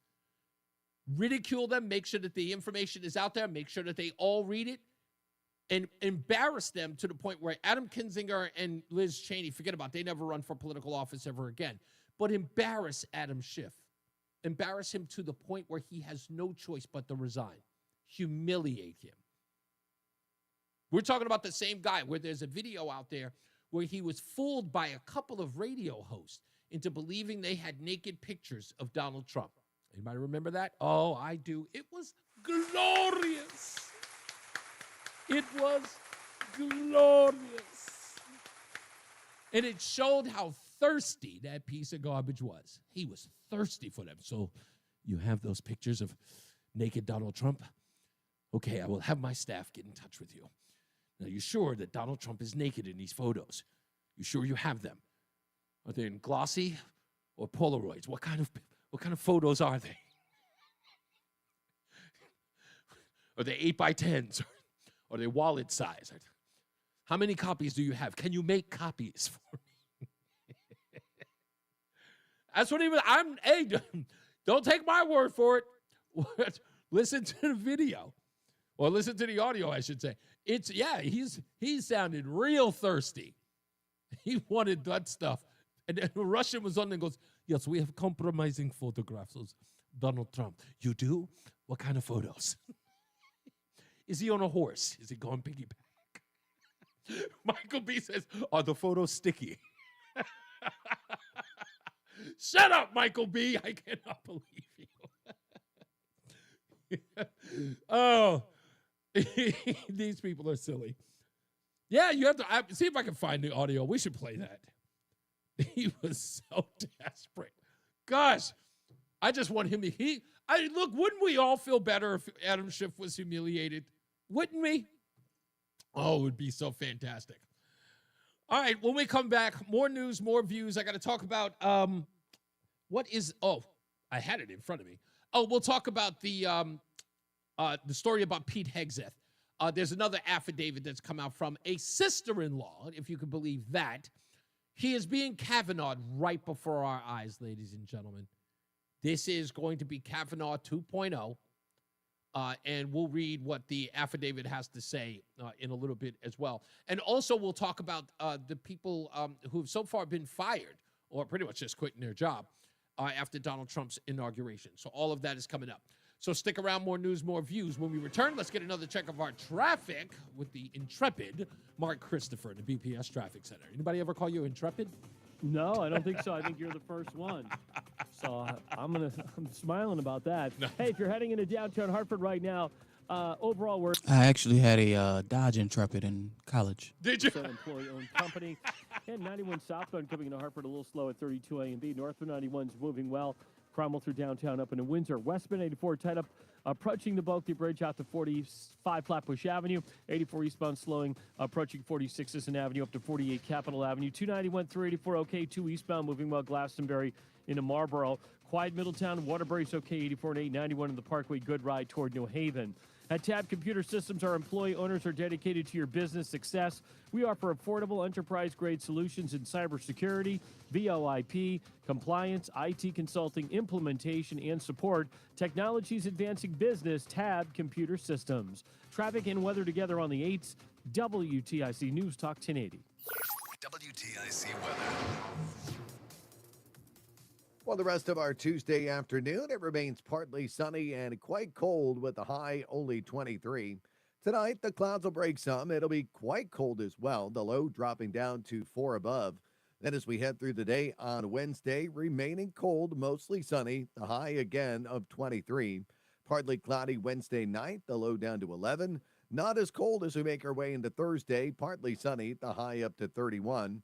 Friday, we'll get plenty of sunshine, the high dropping back to 29. Sunday to partly cloudy Saturday, the high back up to 30.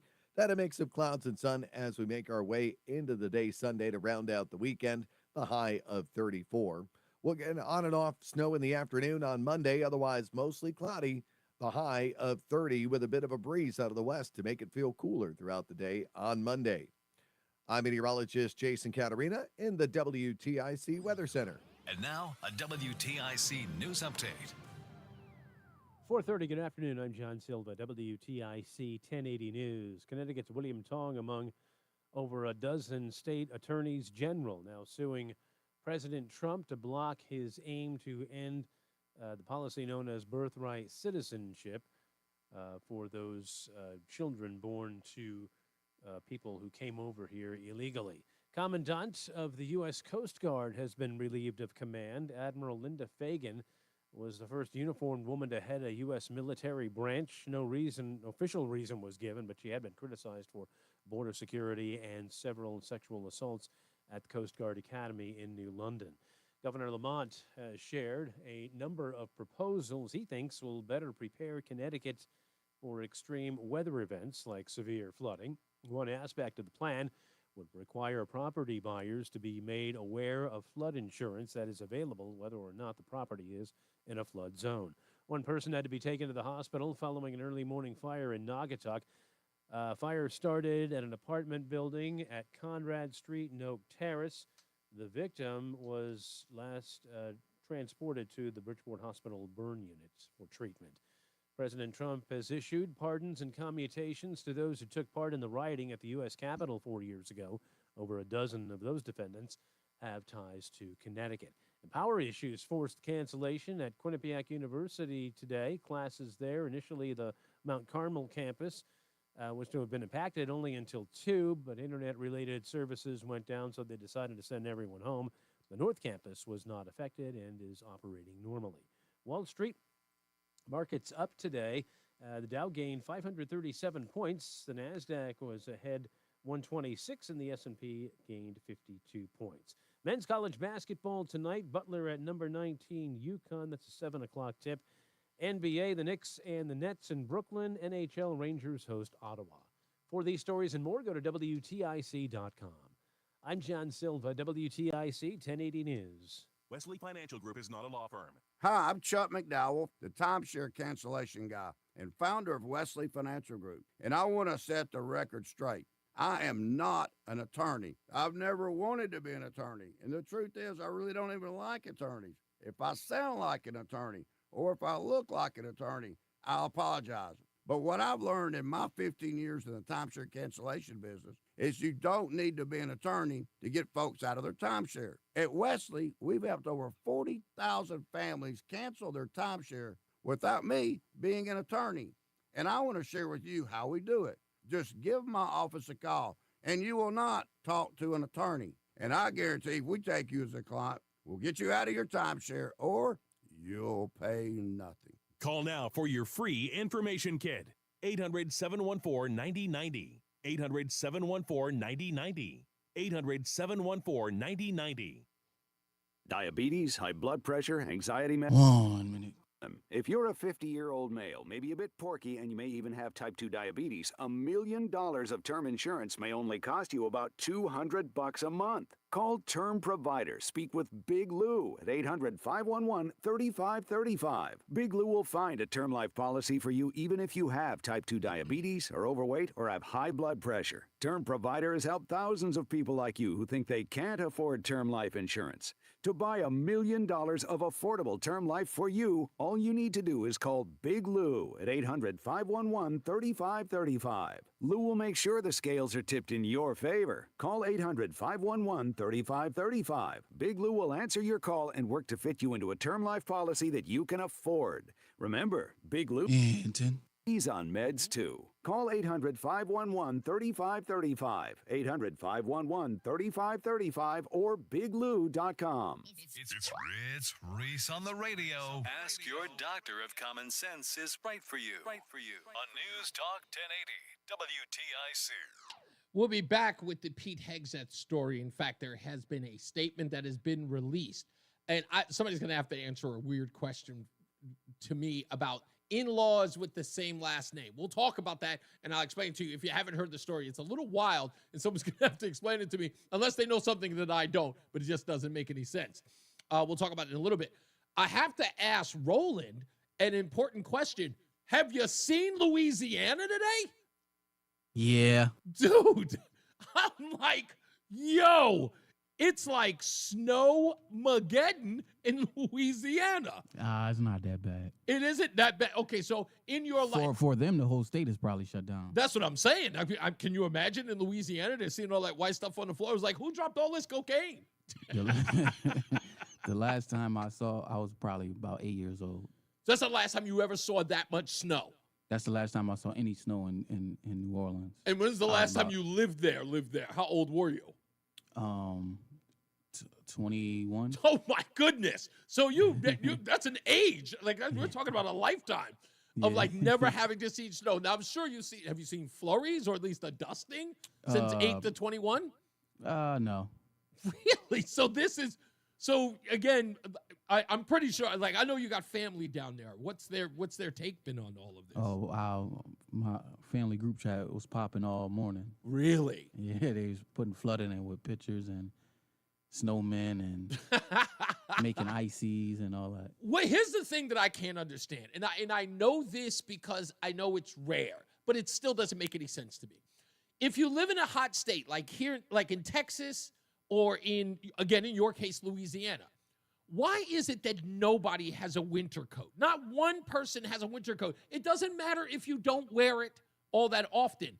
You should at least have one. I kind of feel like people take weather for granted because I'll see these kids out here when the Arctic blast comes through once in a blue moon, these kids will be out here in like a windbreaker, freezing at the bus stop. I'm like, no one ever thought to buy one winter coat? I don't know if it's that way in New Orleans. A lot of people have winter coats out there. Yeah, I mean, I would imagine. The bubble coats. Yes. Because they're under the belief that 40 degrees is absolutely freezing. That is cold. I'm sorry. So. That's only because I'm older. As you get older, the temperature that you normally would be out in, that you wouldn't argue about, when you get older, it's colder easier. So, and I think my wife suffers from this too. I know women do. When we went out on our first big date on my birthday, we went to go see REO Speedwagon and Loverboy, and I can't remember who the other group was. We went to go see them perform, and I remember, this is before Roseanne and I got married, but she was rubbing her arms, and I went, "Are you okay?" And she goes, "It's cold. What's the temperature?" I looked at my phone, and I said, "It's 71 degrees." Yikes. And she was like, "Oh, my God, it's freezing." Come on, Ro. Yeah, so I totally get it. So for me, I'm not going to, it was 29 degrees this morning, and I was not feeling that. I was like, yo. It was 17 degrees this morning, and it was. It's going to be 4 degrees tonight. That's not a degree. 4? Yeah. That's not a degree. That's what it's going to be. Who calls that a degree? 4. Who can measure that? This is what you coming to, man. No, I love it when people tell me that stuff. I was like, "What's the temperature? 1? That's not a degree. That's not even a temperature." It's 1. Let's get to Mark Christopher in the BPS Traffic Center. How are people doing out there in 4-degree weather, Mark? Yeah. It's it took me about 10 minutes to warm my car up enough just to get it out of the driveway. Seriously? Morning, so, it is cold, but the traffic is moving very well, and there's not a lot of it this afternoon. Westbound 84 is slowing. Approaching the Bulkley Bridge out to 45 Flatbush Avenue. 84 eastbound a little slow from 46 Sisson Avenue into the tunnel. Brief slowdown 91 southbound at 32 A and B. Northman 91 moving well. Cromwell through downtown up into Windsor. 291 384 looking good east of the river. 2 eastbound's okay. Glastonbury into Marlboro. Quiet Middletown. 84 eastbound's a little slow as you move up on exit 25A Austin Road in Waterbury. 91 in the Parkway moving well toward New Haven. Traffic and weather together on the 8th WTIC News Talk 1080. WTIC weather. Well, indeed, a frigid night ahead with the low down to 4, then mostly sunny and cold on our Wednesday, the high up to 24. Partly cloudy, the low down to 9 for Wednesday night, then Thursday, partly sunny, not quite as cold, the high up to 31. Friday, plenty of sunshine, the high of 32. Currently, it is 19 in New London. It's 18 in Mansfield. It's 19 in Hartford. I'm meteorologist Jason Caterina in the WTIC Weather Center. Tune in to WTIC News Talk 1080 for Healthy Rounds, Saturday mornings 11 till noon. Learn from the... See, teens, my boy, that's what you're coming up for. Yeah, that's all Healthy right. Rounds, I found a way to Hartford combat Healthcare. that. Saturday mornings 11. I'm wearing all the coats. WTIC News Talk 1080 and WTIC. All I have on is a hoodie today, so. Oh, you're insane. We've heard all the jokes about plumbers' pants and plumbers' butts. And just for the record, none of our very skilled technicians wear their pants that low. Except maybe Bob. Sorry, dude. Visit us at calljoetheplumber.com. Hey, it's Tom Shattuck, and we're now in the 3rd week of the new year. Have you lost 16 pounds yet? If no, well, you probably didn't choose Awaken 180 weight loss. I lost 16 pounds my first 3 weeks alone. Switch it up and get your results at awaken180weightloss.com. Are you a proud Connecticut business owner? We are too, with more than 45 years of experience handling business transactions for small and mid-sized businesses. And we know that not every business relationship works out as planned. If you find yourself in a dispute, call the law firm of Brown, Payne, Dearest & Scott.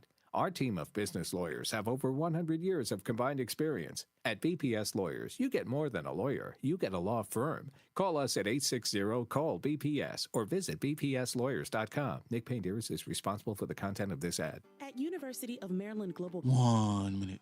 Credit where credit is due.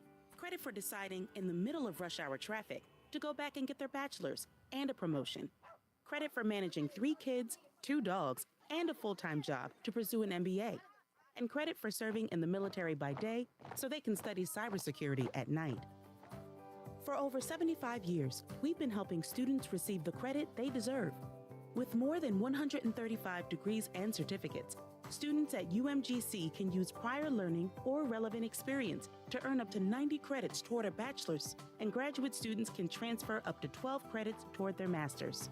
At UMGC, you'll find everything online to hybrid courses, lifetime career services to scholarship opportunities, making your education journey flexible and affordable. Apply now and save with no application fee. Classes start February 12th. Learn more at umgc.edu. Certified to operate in Virginia by Chev. Reese on the radio is getting ready to drop some knowledge on WTIC News Talk 1080. Well, I wouldn't go that far. I've got one problem coming into here because when I'm trying to get the telephone calls, I got, of course, and now I knew it was going to happen. Now I'm having a problem, and it's supposed to really be an easy process to get these calls, but of course I've created a problem for myself because that's the reason why, because my cap locks are on, and I'm sorry about that. So forgive me as I do this in real time because we are flying by the seat of our pants when we do this show. Anyway, telephone number 860-522-WTIC, 860-522-9842. Joe's in New Hampshire. How we doing, Wall Street? Hi there. That tape you're talking about with the fake Russians with Adam Schiff. Yes. Yeah, I've heard it several times. It goes on for 5 or 6 minutes. Adam Schiff is all in. He is all in. He believes it. Yep. And you can see how desperate he is to get dirt on Trump. I mean, it just shows character, lack of character. Oh, I know. That's why I said, I know that this guy is willing to do anything to get Trump, even if it's corrupt and illegal. That's why I'm hoping that they don't decide not to investigate what was done in the January 6th committee because they can do, because there's no recourse, right? There's no criminal charges they can charge. I don't think that should be the case. I think transparency will be the comeuppance, if you will. Yeah, the Hexes thing, you can see they're making that a big battle now with this person that's come out of nowhere. I wonder if Meryl Streep is training her now to sound like a. That's such a good point. Yes, Meryl Streep training Christy Blasey Ford. Yeah, that Ford was missing for like 3 days. They were thinking she was too scared to show up, but it was turned out to be Meryl Streep in North Carolina. 3 days of voice training and acting training, so she could. The part that I couldn't understand about the Christy Blasey Ford. And again, everybody could see right through it. And I don't care about the believe all women nonsense. That's got exposed for what it was. But the thing that no one could wrap their head around, and I'm talking about the people who wanted Kavanaugh baked. They wanted him off the Supreme Court. How the fact that they were trying to, let's say, twist themselves in a pretzel because here's a woman who's coming forward saying emphatically that Brett Kavanaugh was the one who assaulted her, but yet couldn't remember. Now, again, I can remember him. I can remember the party, but I can't remember how I got there. I can't remember how I got home. Oh, and my best friend was present there. And then the best friend comes out and goes, I don't know what she's talking about. We're still best friends, and I have no idea what she's talking about. It's not like I used to be best friends with her. We're still cool, and I don't remember these events. So when the media finds that out and they don't go, okay, this woman is obviously out of her gourd, they just continue to run down the story. If I remember correctly, Kavanaugh had kept a desk calendar. Oh, yes. At that very time, and it proved that her timeline was totally wrong. Which is exactly, and that's, again, talk about a guy who meticulously kept records, which, again, blew that whole story out of the water as is. Thank you, Joe. Yeah. I appreciate you, sir. Let's go to Andrew in New Britain. How are you, sir? I'm doing well, Reese. I'm hoping we have some good news here with the changing of the guard with Donald Trump yesterday. We've had a resignation of the U.S. attorney for the District of Connecticut. Vanessa Roberts Avery. Yes. She's a seemingly very, very intelligent, very, very capable person. But she's a horrible woke activist. Really, really pretty disgusting as far as getting equal justice for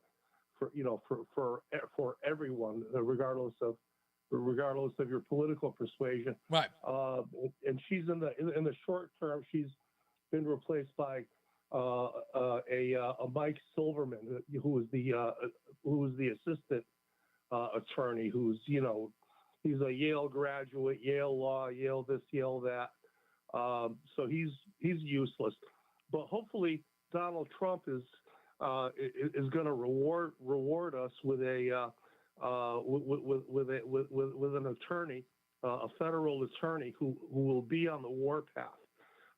This will be a person who can operate in stark contrast to William Tong, who's in the news today. Right. And I'm hoping that the two of them butt heads. I'm hoping that in many ways, with Tong bragging about this 18-state lawsuit that he's so proud of, I'm like, you couldn't get 25, William? You couldn't get 25? 18-state thing that he's now bragging about. Of course, this is nothing more. Listen, let me say this about William Tong as much as I say it about Chris Murphy and, of course, Dick Blumenthal. The bottom line is the only thing these people care about is ink. They don't care about any of the policies they stand for. This is about ink for them. Yeah. So I am calling with an update. What's that? A couple of weeks ago, I had an opportunity to speak over the phone with William Tong. Oh, did you? And I questioned him about this never-ending, never proceeding, never concluding investigation of Jamie Boland, who was over at Coscob Schools. Yes. He was a Coscob vice principal or some administrator. Yeah. Who freely admitted, that he would not hire Catholics, that he would not or hire, Republicans. Would not hire Republicans. Yes. And and they dragged this out long enough that he was able to, I don't know, retire. He resigned. Other employment. He resigned. Yes, he is gone. And for the reason that he is gone, Tong says that it's a case closed, and they're watching because he was allowed to resign. And well, I guess they're going to let this woke ally of theirs escape. Yeah. But the fact remains, there are victims. Okay. Indeed. This person has left victims in his wake. People have been harmed. Careers have been affected by this. And even though Tong refuses to do anything about it, and hope, I guess he's been trying to, get us past the statute of limitations and stuff on a lot of this stuff. I'm hoping that our new Connecticut district attorney, is going to be on the warpath. Is going to be looking for scalps and for justice. You know what? Now that you mention that, Andrew, and I think you're 100% on point. If indeed he is going to be appointed, I think we should start to ring that bell and see if we can get some people to start paying attention to that. Andrew, let me go on. I got a couple of other people who are on the line I need to get to, sir. Sir, thank you. Mike's in Newington. How we doing, Mike? Hey, Reese, how are you? I'm all right, sir. What's up? Just when I thought I couldn't be any more disgusted by the actions of the Democrats, they go for all this stuff with the pardons and all that. And, okay. I mean, what have you heard lately about pardons for any of the BLM rioters? Anything? No, because none of them were prosecuted. None of them were prosecuted. And in fact, you remember the infamous bail group that Kamala Harris was tweeting out they made tens of millions of dollars through her endorsement. And many of the people who were let out, in fact, indiscriminately, I might add, there was a story locally about them, who were let out indiscriminately, later on committed much more egregious crimes, like murder even. Yes, I totally agree. And, the reason I don't listen to Brian the Company in the morning. And, I'm sure he has a lot of fans, but he always has, the liberal talking point on his show. And he had some guy on there this morning that was talking about, he claims to be a lifelong Republican, but he says he's somewhat disgusted with some of Trump's, executive orders here and the whole whole thing about January 6th because of cops that were getting beaten by protesters. And, but I would have liked to have been in the room with him and said, well, but what about all the people that were hurt or injured or murdered during the BLM riot? I would ask him, I would even go so far as to this. Try this on for size. Okay, so if you're concerned about the police officers that were beaten outside of the Capitol or inside of the Capitol during fights. By the way, the fighting that was happening between police officers and rioters happened outside. But let's consider that. Now I'd like to ask a question. If you're concerned about the pardons of people who beat up police officers, can I please understand why police officers who were testifying at the January 6 hearings were also pardoned? Yeah. Like, exactly. what were they pardoned for? And if he can answer that question, he and I can have a discussion. Because Because again, if police officers were the victims here, there's no reason to pardon them at all. I mean, you could pardon everybody in the January 6th committee, but why would police officers who testified need a pardon? They were the victims. Right. Exactly. Hey, Reese, one other thing before I let you go. The main reason I called you. You accepted my friendship the other day on Facebook, and I wanted to thank you for your compliments on my 1967 I love that car. 442. Don't get me wrong, buddy. I love that car. I love that car. In fact, listen to me. I'm about $2,000 or $3,000, okay, maybe $10,000 away, $10,000 away from my middle-aged car too. About $10,000 away from. Well, this was not a midlife crisis car. I have owned that car. Oh no, you owned it. You owned it forever. But when I looked at it, I just went, "That's my mid." I have a midlife crisis car, by the way. It's a 1968 Lincoln Continental suicide door with a metal with a metal roof, with a retractable metal roof. It's also, I believe, it's the same vehicle that well, it's a 68, so it's not an older model, but it's very, very similar to the one that Kennedy was driving in. If you get my meaning. That's my baby. I've had that car for 34 years. Damn. And I've also owned 16 different GTOs. Well, I'm going to tell you, for how many? What you said, 16 years you've had that car? No, I've had that car that you saw in the picture for 34 years. 34 years. Pristine. Thank you. I got about 16 trophies. I'm looking at them right now and it's not a show car. I drive that car. And a lot of my friends I go to car shows with, they take their car to a car show, then they bring home and clean it for the next car. Did they call you a show off for having that car? They said, look at that show off. No, their cars are nicer than mine is what I'm saying, but they're so nice that they don't want to drive them. I'm like, that's a waste. Exactly. Thank you. I don't understand people who do that with shoes either. Thank you, big guy. I appreciate you, sir. Everett's in East Hartford. How we doing, Everett? Everett? Hello. Hey, what's up, buddy? I think you're right on the money as far as exposing the truth and being showing what they actually did, even if there's no criminal charges. Mm-hmm. And I'm also thinking that OJ had to face civil charges. Mm-hmm. And I don't believe civil charges or state charges would be applicable to that pardon. I don't think so either. So I think there's plenty of avenues. If evidence suggests wrongdoing, and if there is a civil penalty that you can find in those actions, oh yeah, man, have at it. I think the lawyers would be running. Somebody, they lose their license to practice law or something. Oh, indeed. As well as destroy their reputation, so nobody's going to elect them. Yeah, you know what? That's exactly my point. I think, in my view, Adam Schiff and Adam Kinzinger, who's probably only has a career working on CNN until that dries up. Their pension. How about that? How about lose their pension? Also, very true. Exactly. I think that you have to make it difficult for these folks in the future as far as any financial endeavors. And by the way, can I give it up for Donald Trump getting rid of the security clearances of 51 intelligence officers, intelligence apparatus who said that the Hunter Biden laptop was Russian disinformation. That was one of my favorite things that I read today.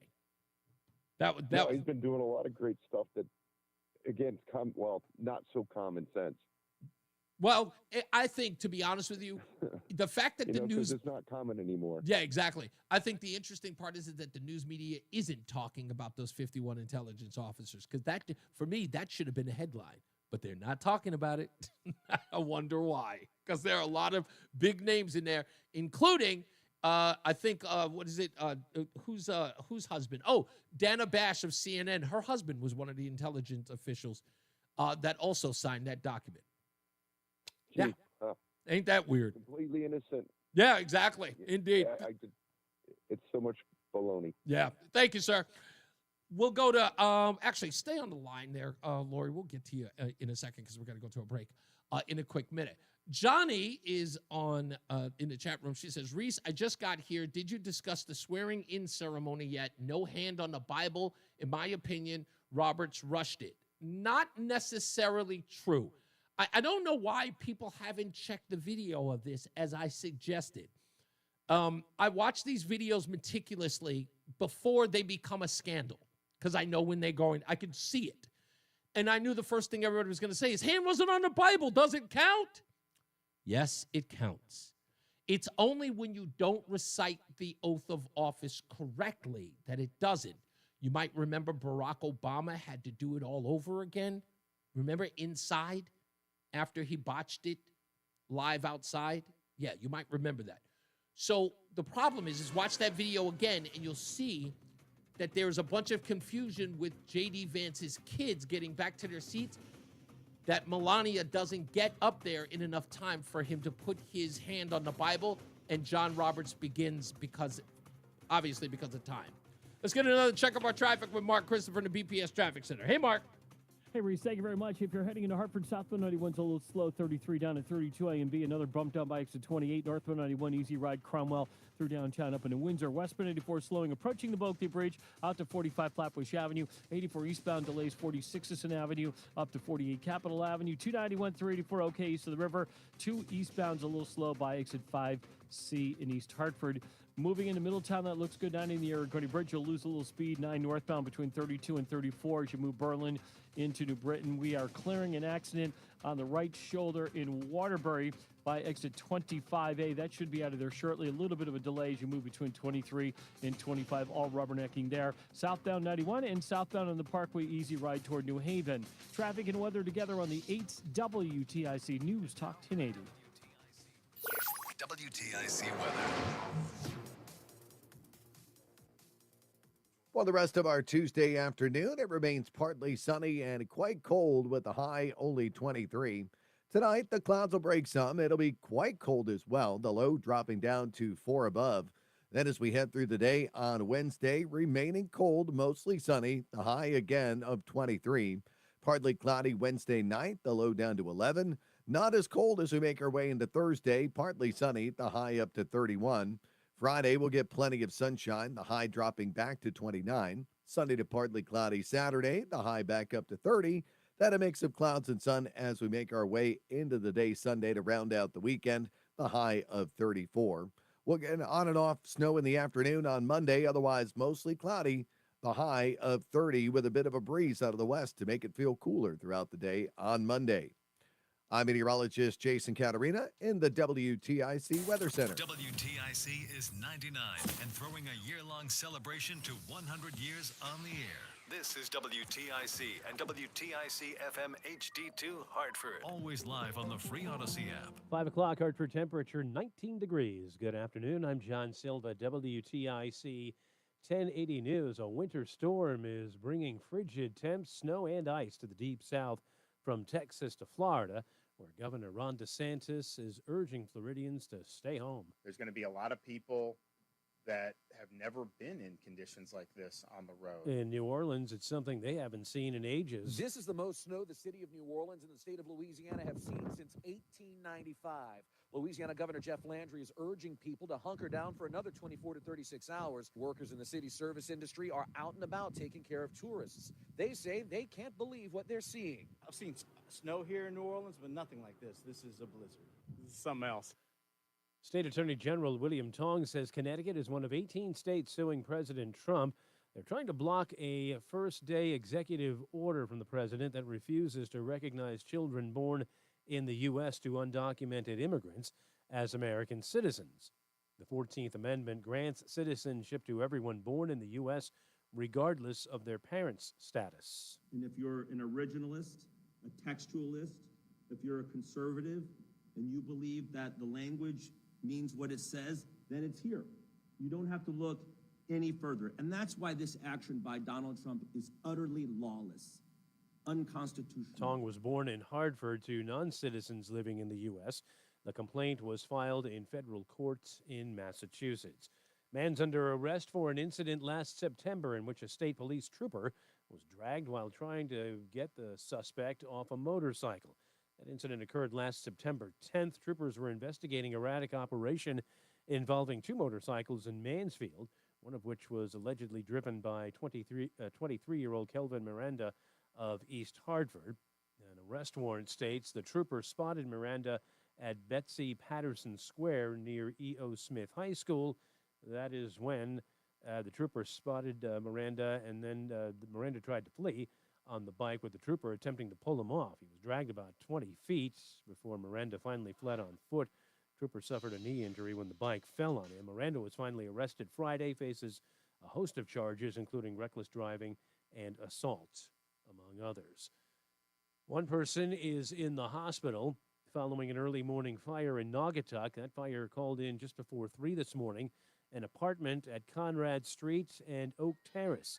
Smoke was first spotted by a police officer. Sharon Miller tells WFSB she heard an alarm go off. I could hear it, and it kept on going, and I don't know where it was coming from. I says, no, somebody's alarm is on. Injured party taken to the Bridgeport Hospital burn unit for treatment. State Senate Democrats want to add teeth to Connecticut's laws surrounding price gouging this session. Presently, a bill in the legislature would give the state attorney general broader powers to prevent the practice, not just during emergency declarations. State Senate President Martin Looney. We know that there are cases of abuse of consumers going on and price gouging in circumstances that are outside the framework of declared emergencies. And this is something that we worked with the Attorney General on last year and hope to expand the scope of enforcement and consumer protection. Another bill would shield state residents of any impending policy changes on the federal level that advocates say could put the health of state residents at risk.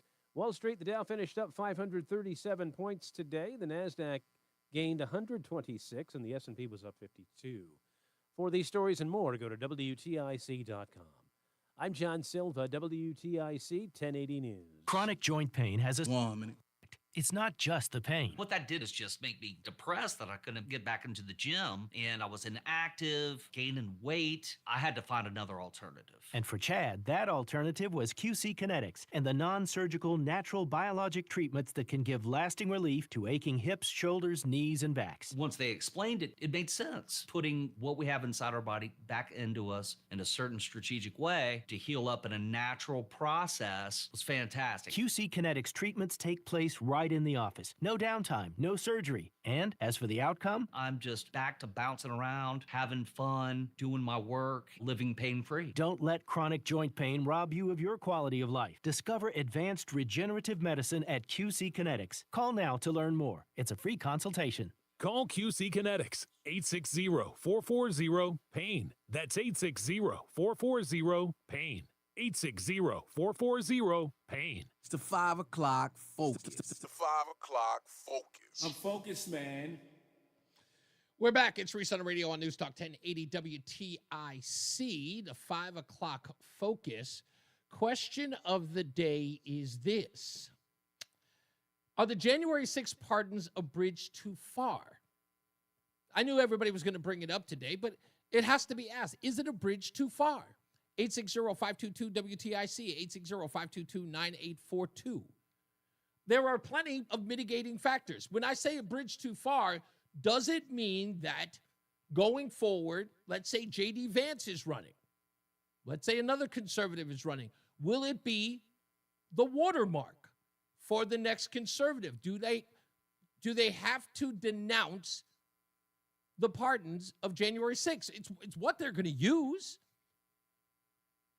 Because in my view, I think that this is, some people say it's turnabout. Some people say it's revenge.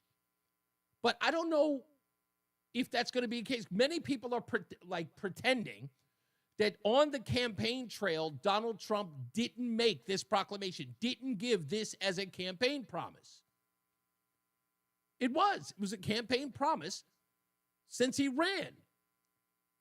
He believed that those people were unjustly incarcerated or arrested. And he believed that many of them committed no violence. Some of them just walked through the Capitol.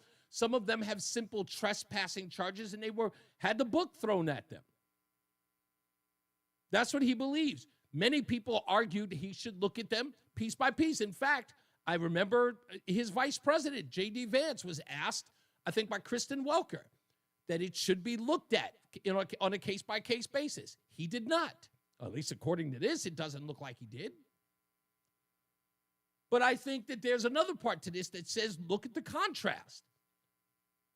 You don't pardon your brother and his wife and in-laws and your son after you say that you're not going to do that, you're not going to run. You've never made that a campaign promise. In fact, you pretty much campaigned against that idea. When it was believed, and the New York Times was reporting that Donald Trump is going to give pardons to his kids. It was everywhere. We played the video here. We played the audio here. They said, can you believe that? He would do that? And everyone came down on him. He never did it. Never once. Turned out the story was completely bogus. And then this guy does it, and you think that pardoning January 6th people is a bridge too far? Come on. But if you think otherwise, let me know. 860-522-WTIC, 860-522-9842. Let's get another check of our traffic with Mark Christopher, the BPS Traffic Center. Hey, Mark. Hey, Reese, thank you very much. Good afternoon. Excuse me. Good afternoon to you. Good afternoon, everyone. And if you're heading into Hartford right now, 91 southbound delays just after 34 down to 32. A and B and a brief slowdown down by exit 28. Northbound 91's moving well. Cromwell through downtown up into Windsor. Westbound 84 is running slow, approaching the Bulkley Bridge in East Hartford to 45 Flatbush Avenue. 84 eastbound's a little slow, 46 into the tunnel. 291 through 84 looking good east of the river. 2 eastbound's okay, Glastonbury to Marlboro. Quiet Middletown. 9 northbound a little slow by exit 34 in New Britain. 84 eastbound in Waterbury. A little slow between 23 and 25A. Looks like that earlier accident on the right shoulder at 25A is now gone. 95 South New Haven slowing by exit 44. 91 on the Parkway, good ride toward New Haven. Traffic and weather together on the 8th. WTIC News Talk 1080. WTIC weather.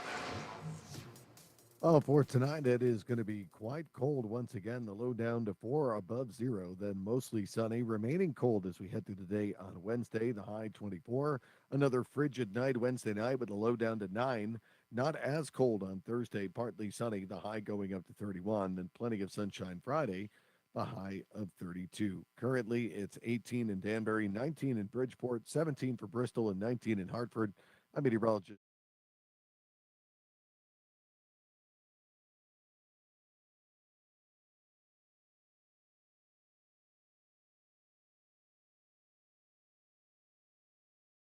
Three 1898 or at ColumbiaImplantCenter.com. If better health, more energy, and detoxing your body are some of your priorities this year, get Active Liver today and start the year off knowing you're giving your liver some well-deserved relief. You can find Active Liver in stores at your local CVS or online at Amazon or NewNordicUSA.com. Join us this Sunday for Tumulo Financial, your go-to for retirement planning and taxes. Tune in to the father and son duo from 7 a.m. to 8 a.m. or catch the replay from 5 to 6 p.m. Tumulo Financial Retirement Planning with Integrity on WTIC News Talk 1080. Men, the new year is here.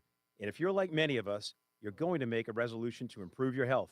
But if you're feeling sluggish and low energy, if your sleep patterns are off, if you've been working out and aren't seeing the gains you used to see, making that resolution may not be so easy.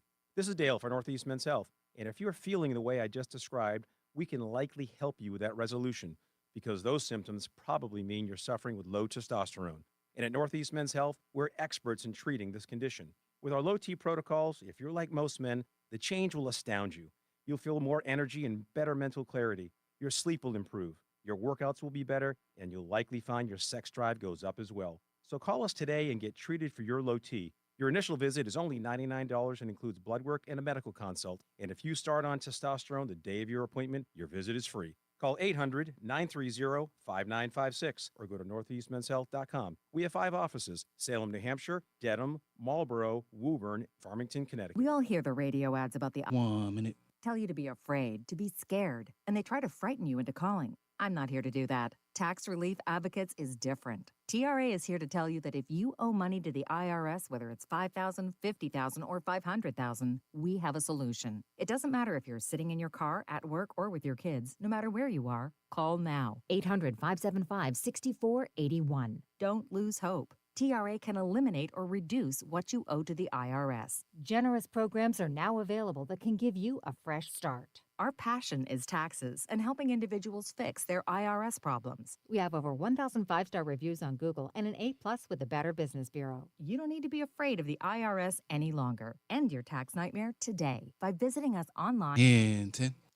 Or call 800-575-6481. That's 800-575-6481. Tax Relief Advocates. Real solutions for real people. It's the 5 o'clock focus. It's the 5 o'clock focus. I'm focused, man. We're back. It's Reese on the radio. 5 o'clock focus coming up. I did want to address the tease in the last hour about Pete Hegseth. Let me get to that story real quick, and then we'll take your phone calls. 860-522-WTIC, 860-522-9842. Were the January 6 pardons a bridge too far for you, and why? Senators receive an 11th hour affidavit with new allegations against Pete Hegseth ahead of the confirmation vote. Hegseth's second wife has responded, by the way, to the report. So NBC goes full bore. They're like, oh, we have an affidavit signed by a woman. Well, who's the woman? His second wife's sister. Okay, well, what's she saying? He abused her. But he abused the sister-in-law? No, he abused the second wife. Okay, and so this is important. Why? This is a secondhand account of abuse. Did she live with them? No, she just says that it happened. Okay, whatever. Here's the story. Senators received an 11th hour affidavit with spousal abuse allegations against Trump's defense secretary nominee Pete Hegseth ahead of his confirmation vote. On Monday, the Senate Armed Service Committee voted to advance Hegseth's nomination to a full Senate vote. Senators can vote as early as Thursday to confirm Hegseth. However, in an affidavit from Hegseth's former sister-in-law, Danielle Hegseth. Now, I've never known a in-law to have or get the husband's or the in-law's name, but apparently her name is Hegseth as well. Danielle Hegseth alleges instances of abuse and mistreatment of a former spouse involving Hegseth's second wife, Samantha Hegseth, and it was submitted to senators. But Samantha Hegseth, the person the affidavit is about, has responded to the allegations via email to NBC News, who broke the story. It says, quote, "First and foremost, I have not and will not comment on my marriage to Pete Hegseth. I do not have representatives speaking on my behalf, nor have I ever asked anyone to share or speak about the details of my marriage on my behalf, whether it be a reporter, a committee member, a transition team member, etc." Samantha Hegseth also added, "I do not believe your information to be accurate, and I have CC'd my lawyer. There was no physical abuse in my marriage. This is the only further statement I will make to you. I have let you know that I am not speaking and will not speak on my marriage to Pete. Please respect this decision." Story over? I doubt it. I sincerely doubt it. So NBC has to ask itself, believe all women or believe their sisters? I don't know. It's a quagmire, NBC. You're going to have to figure it out. Good luck to you. Now let's go to the phones. 860-522-WTIC. Lori's in Glastonbury. How you doing, Lori? Hey, Reese. Before I comment, I wanted to ask, I'm sure I missed the explanation for it, but why is there no music anymore? Copyright reasons. Or licensing reasons. So that we don't do that. So if we do any music, it's got to be unlicensed music, which we can do. we just, it's probably going to take a while, right, Roland? Is that the deal? Like we're just going through it and saying whether or not we like any of it? Yeah. Yeah, we're going through it to see if we like any of it. So if it's, if it's not licensed or free use or fair use, then we'll play it, but we're just not doing it yet. Oh, okay. All right. I was curious. No, that's okay. Anyway, so what do you got for me? Well, inquiring minds wanted to know. So I don't know if you had heard about the prayer service today. Yes, I heard about I think it was the religious leader, pastor, reverend, whatever it was, who admonished the Trump administration about LGBTQ and immigration issues. So, I'm going to be very measured in my words regarding this. Okay. While I am not surprised, I am incredibly disappointed because there's a difference between what is actually in the Bible and what people want to put in the Bible. Indeed. So it's just always disappointing when people preach from a position that actually isn't in the Bible. Mm-hmm. So I'm trying to be as measured again with my comments as I possibly can. So, but on the other side of that, though, why is no one in the media or the movement here or anything acknowledging the fact that Europe stopped the trans thing a long time ago? Mm-hmm. They now prescribe counseling instead of medical transitioning. They don't do that anymore. They don't do, but you know what? This is par for the course, Lori. They don't report that Europe has stricter abortion laws than we do. Yeah, fair enough. Fair point. You know what I mean? They don't. The 15-week thing with Lindsey Graham talked about 2 years ago. Remember, everybody lost their mind. 15 weeks, and I'm like, when Lindsey Graham did his press conference about that, he said, "This is the standard in Europe. The thing that you guys keep trying to become every day." Yeah, fair enough. So I just wanted to comment on that because I don't know if anybody had. But as far as January 6th, I'm not surprised that Mr. Biden did what he did. I mean, corruption, power corrupts and absolute power corrupts absolutely. Indeed. And so, it just seems to have gone right down to the core. And I'm sure, the Lady Macbeth comment regarding Mrs. Biden wasn't probably too far from the truth. Yeah, indeed.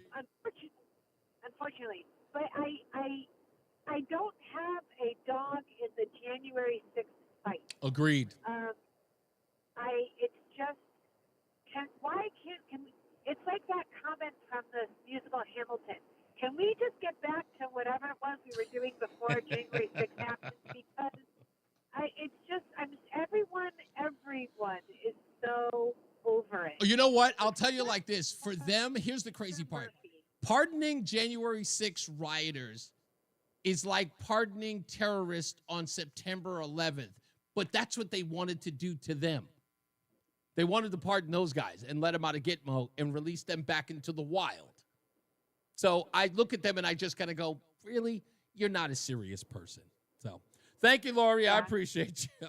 Let's go to Ann. Ann's in Florida. Where about, Ann? Port St. Lucie. Okay. All right. That's a pretty beautiful place. How can we help you today, Ann? It is. It's actually cold right now. I bet. So. But I'm calling about the January 6th thing. Yes. I agree with Lori. I really don't have a dog in that fight, but the thing that I keep falling back on is that given the fact that nothing reliably legitimate has been done in the last 4 years, these people, however they were treated, if they were innocent, it's worth all of them being released. Because I've heard terrible things. So have I. And I'm sure that not everyone was guilty. I'm quite sure. Well, and I'm sure there were other parties who were guilty that will never, well, hopefully in the coming days they will come to light. But Well, what Ann's talking about, let me expand on what you just said, Ann, and Ann has been covering, I'm sure, as much as I have. There are wild and wide reports of people who were held in what they call the DC Gulag, and they were being physically assaulted by corrections officers in DC. Is that, I'm sure that's part of what you're talking about, right? it is. Yeah. And also, like, picking up people's grandmothers in their driveways in the morning and hauling them in. I mean, none of it should happen in this country. Yeah. None of it. Yeah, and a lot of people need to, like I said, watch some of the videos that have come out recently in alternative sites, because the mainstream news media will never, ever play those videos. They'll admonish the fact that they've been released, but they won't show you any footage of them, and then suggest that anything other than their narrative is mis or disinformation. And again, not reporting that the fact that there are people who are saying that they are being physically abused inside prison cells or jail cells. The fact that they would ignore that shows exactly who these people are. So that's a good point. Thank you. Go ahead. This I'm is sorry. not the behavior of the United States. Indeed. Thank you. Exactly. There you go. That's what Barack Obama would say. This is not who we are. This is not who we are. He doesn't know who we are either. Yeah, exactly. He has not a clue. Indeed. Thank you, ma'am. Let's go to Jeff in Marlboro. How you doing, sir? Hey, Reese, I got two things for you. By the way, how you doing, man? I'm all right, sir. What do you got?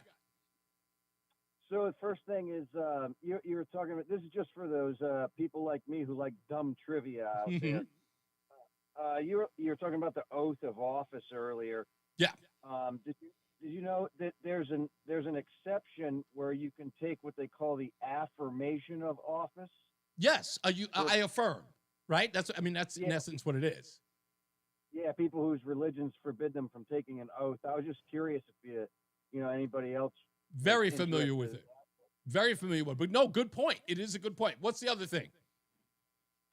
I know a song you could play that's probably Roland could probably get permission right away. What's that? That's Roland's song. I Need a Stuffer. Hey, Roland has a song. Roland, you have a song called "I Need a Stuffer"? Oh yeah, remember that song when they was doing the Bridgeport stuffing? Right, the Bridgeport stuffing. Totally forgot about that. You damn sure do have that song. I totally forgot. I love that song. That is a good song. Roland is that's why I told you. That's the reason why Roland is a perfect person for me to go back and forth with this millennial rap stuff. I don't understand any of it. I don't get the new wave of hip hop. It's not the same. I'm referring to it as hippity hop just to let them know how old I am. I don't know if I've ever gotten hip hop, but I like that song. I hear you, sir. Thank you.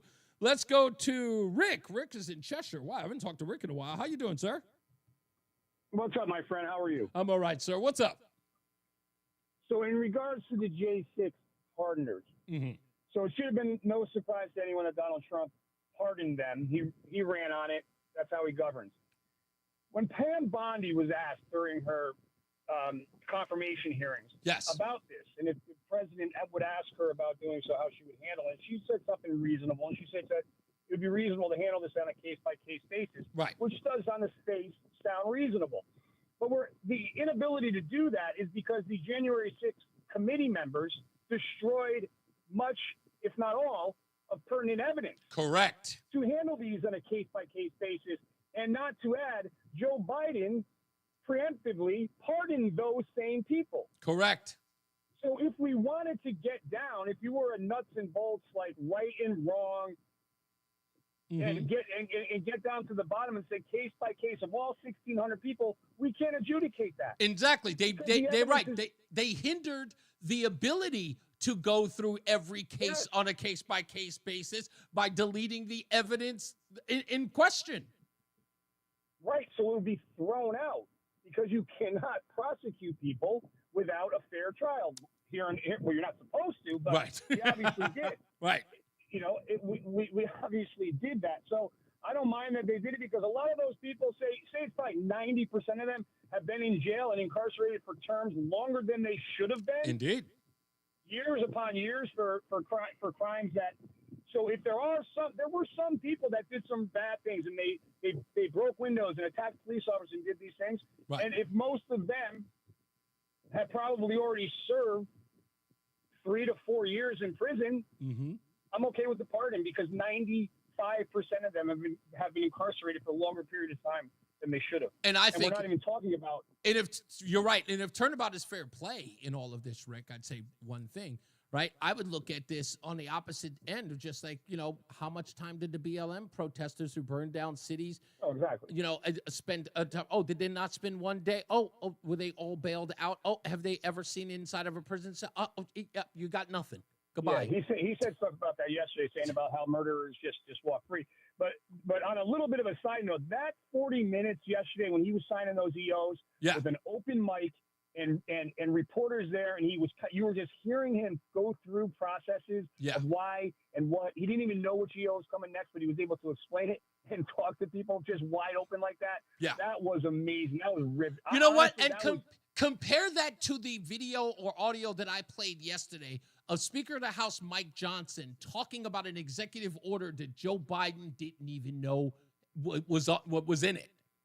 Think about that. Oh, yeah, he didn't even know. Yeah. He literally, that was pretty amazing. And Johnson said, no, by the end of the conversation, I just know he did not even know he did that. Exactly. So I look at, again, it was a perfect contrast with the story we just had a day ago with Mike Johnson and then Donald Trump signing executive orders in front of a news media as he communicated with them and pretty much held an impromptu press conference. It was brilliant. It was brilliant. It was awesome. Thank you, sir. It was awesome. You got it, sir. All right. Let's get another check of our traffic with Mark Christopher, the BPS Traffic Center. When we return, we've got what happened was to talk about everything that happened so far in the show. Hey, Mark. Hey, Reese, thank you very much. If you're heading into Hartford right now, we have some delays on the southbound side of 91, approaching 33 down to 32 A&B. After that, a good ride down into Meriden. Northbound 91, no problems. Cromwell up into Windsor. Westbound 84 slowing, approaching the Bulkley Bridge out to 45 Flatbush Avenue. 84 eastbound losing speed, approaching 46 up to 48 Capitol Avenue. 291, 384, okay. 2 westbound slowing, exit 4 to the 84 West merge in East Hartford. Quiet ride through Middletown, 9 in the Aragodi Bridge. 9 northbound, some slow traffic in Berlin into New Britain from 32 up to exit 34. Waterbury's okay, 84 and 8. 91 in the Parkway moving well toward New Haven. 95 southbound a little tight, 46 to 44. New Haven northbound Parkway, you'll lose some speed as you approach 59 into the West Rock Tunnel. Traffic and weather together on the 8 WTIC News Talk 1080. WTIC weather. Well, the rest of our Tuesday afternoon, it remains partly sunny and quite cold with the high only 23. Tonight, the clouds will break some. It'll be quite cold as well, the low dropping down to 4 above.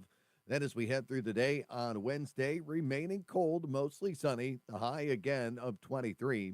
Partly cloudy Wednesday night, the low down to 11.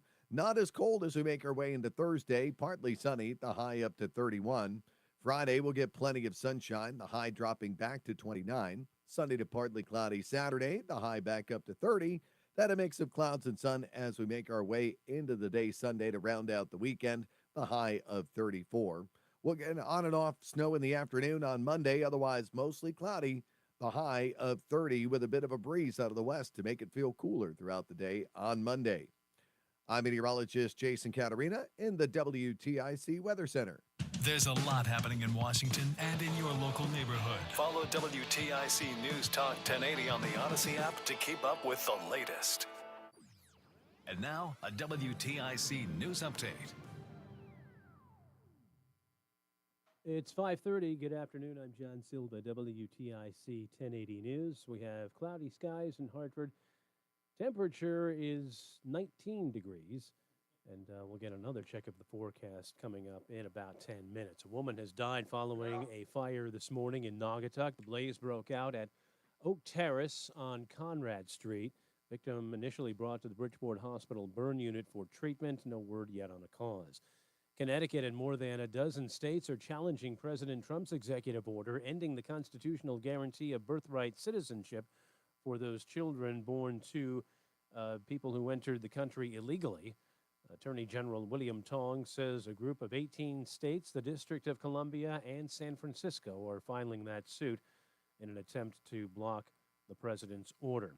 Freedom today for most of the defendants charged in the January 6th Capitol riots. That includes the 13 connected to that day in Connecticut who were sentenced or who were either awaiting trial or sentencing. They were sprung after Trump issued pardons and commutations. East Hartford man accused of dragging a state trooper with his motorcycle last year in Mansfield is under arrest. Troopers say 23-year-old Kelvin Miranda was charged with reckless driving and other offenses. Police say they got wind of erratic driving on September 10th near the area of E.O. Smith High School. That's when police say Miranda tried to get away, dragging the trooper between 15 and 20 feet. Israel's top general has resigned, citing the security and intelligence failures related to the surprise attack from Hamas that triggered the war in Gaza in October of 2023. The resignation comes amid a ceasefire in the hostilities between the two that went into effect on Sunday. Vivek Ramaswamy is no longer part of the Government Efficiency Commission that President Trump has championed. Officials confirming that hours after Trump took office on Monday. That leaves Elon Musk to run that cost-cutting operation. Ramaswamy said to have designs on the governor's position in Ohio. Wall Street, Dow up 537 points, NASDAQ up 126, S&P gained 52. Men's college basketball tonight, the Butler Bulldogs visit number 19 UConn. Knicks and Nets in Brooklyn tonight in the NBA. The Rangers at the Garden skate against Ottawa. For these stories and more, go to WTIC.com. I'm John Silva, WTIC 1080 News. Tom Shattuck here with a question. Was your goal to lose weight this year? If so, are you already down 16 pounds? That's a serious question because I dropped 16 pounds my first 3 weeks alone with Awaken 180 weight loss. That's how fast the weight can fall off when you choose the solution for weight loss. Each week you look at the scale and the number goes down and down. Every morning you wake up, you feel better and better. For me, I had huge spurts of energy. I still do. And my anxiety is totally gone. Experiencing those results, and given how easily Awaken 180 was, there was no way I wouldn't reach my goal. And I did. And so did my wife, Alice. She dropped 35 pounds. If you add it up between us, that's 115 pounds combined. Thanks to Awaken 180 weight loss. Awaken 180 Weight Loss is the only weight loss program I know that puts their money where their mouth is. They're so confident in your success, they offer free support for life. Life, a one-time investment in yourself for a lifetime of benefits. Online at awaken180weightloss.com. That's awaken180weightloss.com. Do you have 3X? 1 minute. Current trophy wife wants a life insurance policy 3 times the size of the policies you had to purchase for your previous mistakes? If so, you need to call Big Lou at Term Provider, 800-511-3535. Big Lou is intimately familiar with your problems, and if you're 50 or 60 years old and in reasonably good health, a $1 million policy should only cost about $100 to $200 per month. Big Lou may have a solution for your previous policies as well. You may even save enough money to lighten the load on your new $1 million policy. Remember, call Big Lou. He's like you, except he's only on number 2. Call Term Provider, 800-511-3535. That's 800-511-3535. For $1 million in term life insurance that you can live with, call Big Lou at 800-511-3535. The Odyssey app lets you jump back to the moments you missed from WTIC News Talk 1080. Download the free Odyssey app, search WTIC News Talk 1080, and tap earlier today to get started. I still don't know what had happened was. What had happened was. Oh, it's What Had Happened Was, brought to you by the Odyssey app.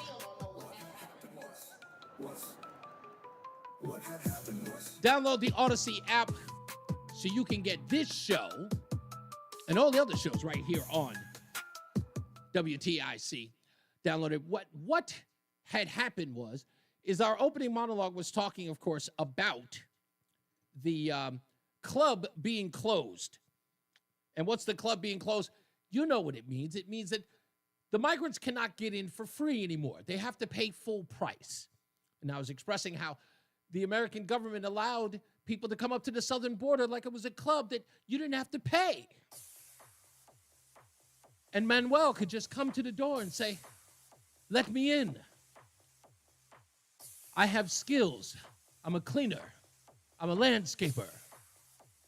I can do a little bit of construction. Where you get that damn beat from? I found it. I'd like to enter into your country for free. I believe I'm on the guest list. And the bouncer's like, no, sweetie, I'm afraid you can't come in because there is no guest list tonight.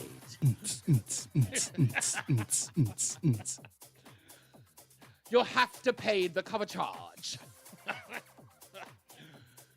So that's what we talked about today. So make sure that you go to the Odyssey app so you can listen to the opening monologue. Also, we talked about Chris Murphy, and he's already given up his New Year's resolution. He's gone from opening up the big tent, bringing everybody in, to just reducing it to liberal nonsense, saying that he needs to start their own social media company. Yeah, he said it, that liberals need to start their own social media company. They've got Blue Sky. They used to have Twitter. That's no more. They claim they had Facebook. Oh, but Mark Zuckerberg has bended the knee. And TikTok, forget about it. You know, they're in the tank for Donald Trump now. So now they need new social media because traditional media just doesn't cut it. So that's why they're upset. That's why they're upset. So, you know, that's what had happened was. And again, I wish these people would just call Reese. I'll be able to help these people out. Let's get another check of our traffic with Mark Christopher. Hey, Mark. Hey, Reese, thank you very much. Well, coming into Hartford right now, 91 southbound delays 33 down to 32 A and B on the northbound side of 91. That's looking real good. Cromwell up into Windsor Locks. Westbound 84 slow. You like that beat, huh? Bridge out to 45 Flatbush Avenue. Yeah. I like all that techno shit. Capitol Avenue. 291, 384, that looks good east of the river. 2 eastbound's looking good. Glastonbury to Marlboro. Quiet Middletown. Waterbury's okay, 84 to 8. 91 and the Parkway moving well, heading down in toward New Haven. 95 southbound New Haven slowing 44 down to 43 in West Haven. Up in Torrington, Route 4 is shut down in both directions between Pothier Road and Weed Road due to a one-vehicle crash reported there. Traffic and weather together on the 8th. WTIC NewsTalk 1080. WTIC weather. Well, it's going to be very cold tonight. The low down to 4 above, then mostly sunny, remaining cold for us on Wednesday, the high 24. Another frigid night for Wednesday night, the low down to 9, then partly sunny on Thursday, the high 31. Clear Thursday night, the low down to 10 once again. So another frigid night coming. Right now, Bridgeport at 19, New Haven 21, New London 18. It's 19 in Hartford. I'm meteorologist Jason Caterina in the WTIC Weather Center. Traffic on I-84 in Hartford keeps on moving slower, but at Columbia Implant Center, we're only getting faster, providing you with specialist care assisted by cutting-edge technology. 1 day, same day, 7 days a week. Visit ColumbiaImplantCenter.com. Wesley Financial Group is not a law firm. Hi, I'm Chuck McDowell, the timeshare cancellation guy and founder of Wesley Financial Group. And I want to set the record straight. I am not an attorney. I've never wanted to be an attorney. And the truth is, I really don't even like attorneys. If I sound like an attorney or if I look like an attorney, I'll apologize. But what I've learned in my 15 years in the timeshare cancellation business is you don't need to be an attorney to get folks out of their timeshare. At Wesley, we've helped over 40,000 families cancel their timeshare without me being an attorney. And I want to share with you how we do it. Just give my office a call, and you will not talk to an attorney. And I guarantee if we take you as a client, we'll get you out of your timeshare, or you'll pay nothing. Call now for your free information kit. 800-714-9090. 800-714-9090. 800-714-9090. 1 minute. From Consumer Cellular, the guy in the orange sweater, and this is your wake-up call. If you're paying too much for wireless service, you don't have to keep having that nightmare. Consumer Cellular has the same fast, reliable coverage as the leading carriers for less. And for a limited time, new customers receive their second month free when they sign up and use promo code SECONDFREE by January 26th. So why keep spending more than you have to? Seriously, wake up and call 1-888-FREEDOM or visit consumercellular.com. Taxes, fees, and other third-party charges will apply. See website for additional details. Life insurance. Why are you putting it off? Can't afford it? Too much hassle? Think you don't need it? There's lots of excuses for putting off life insurance. But if you weren't there, who would pay the mortgage and other bills? With Ethos, you could be covered in 10 minutes and boom, family protected. Ethos, fast and easy online term life insurance. Up to $2 million in medical exam. Some policies as low as $1 a day. Answer a few health questions and get your free quote at getethos.com. That's getethos.com. What's up, everybody? You know who it is. You know who it is. You know who it is. It's Reese on the radio. Frederick Douglass of the 21st century. It's WTIC News Talk 1080. Okay, programming note for tomorrow.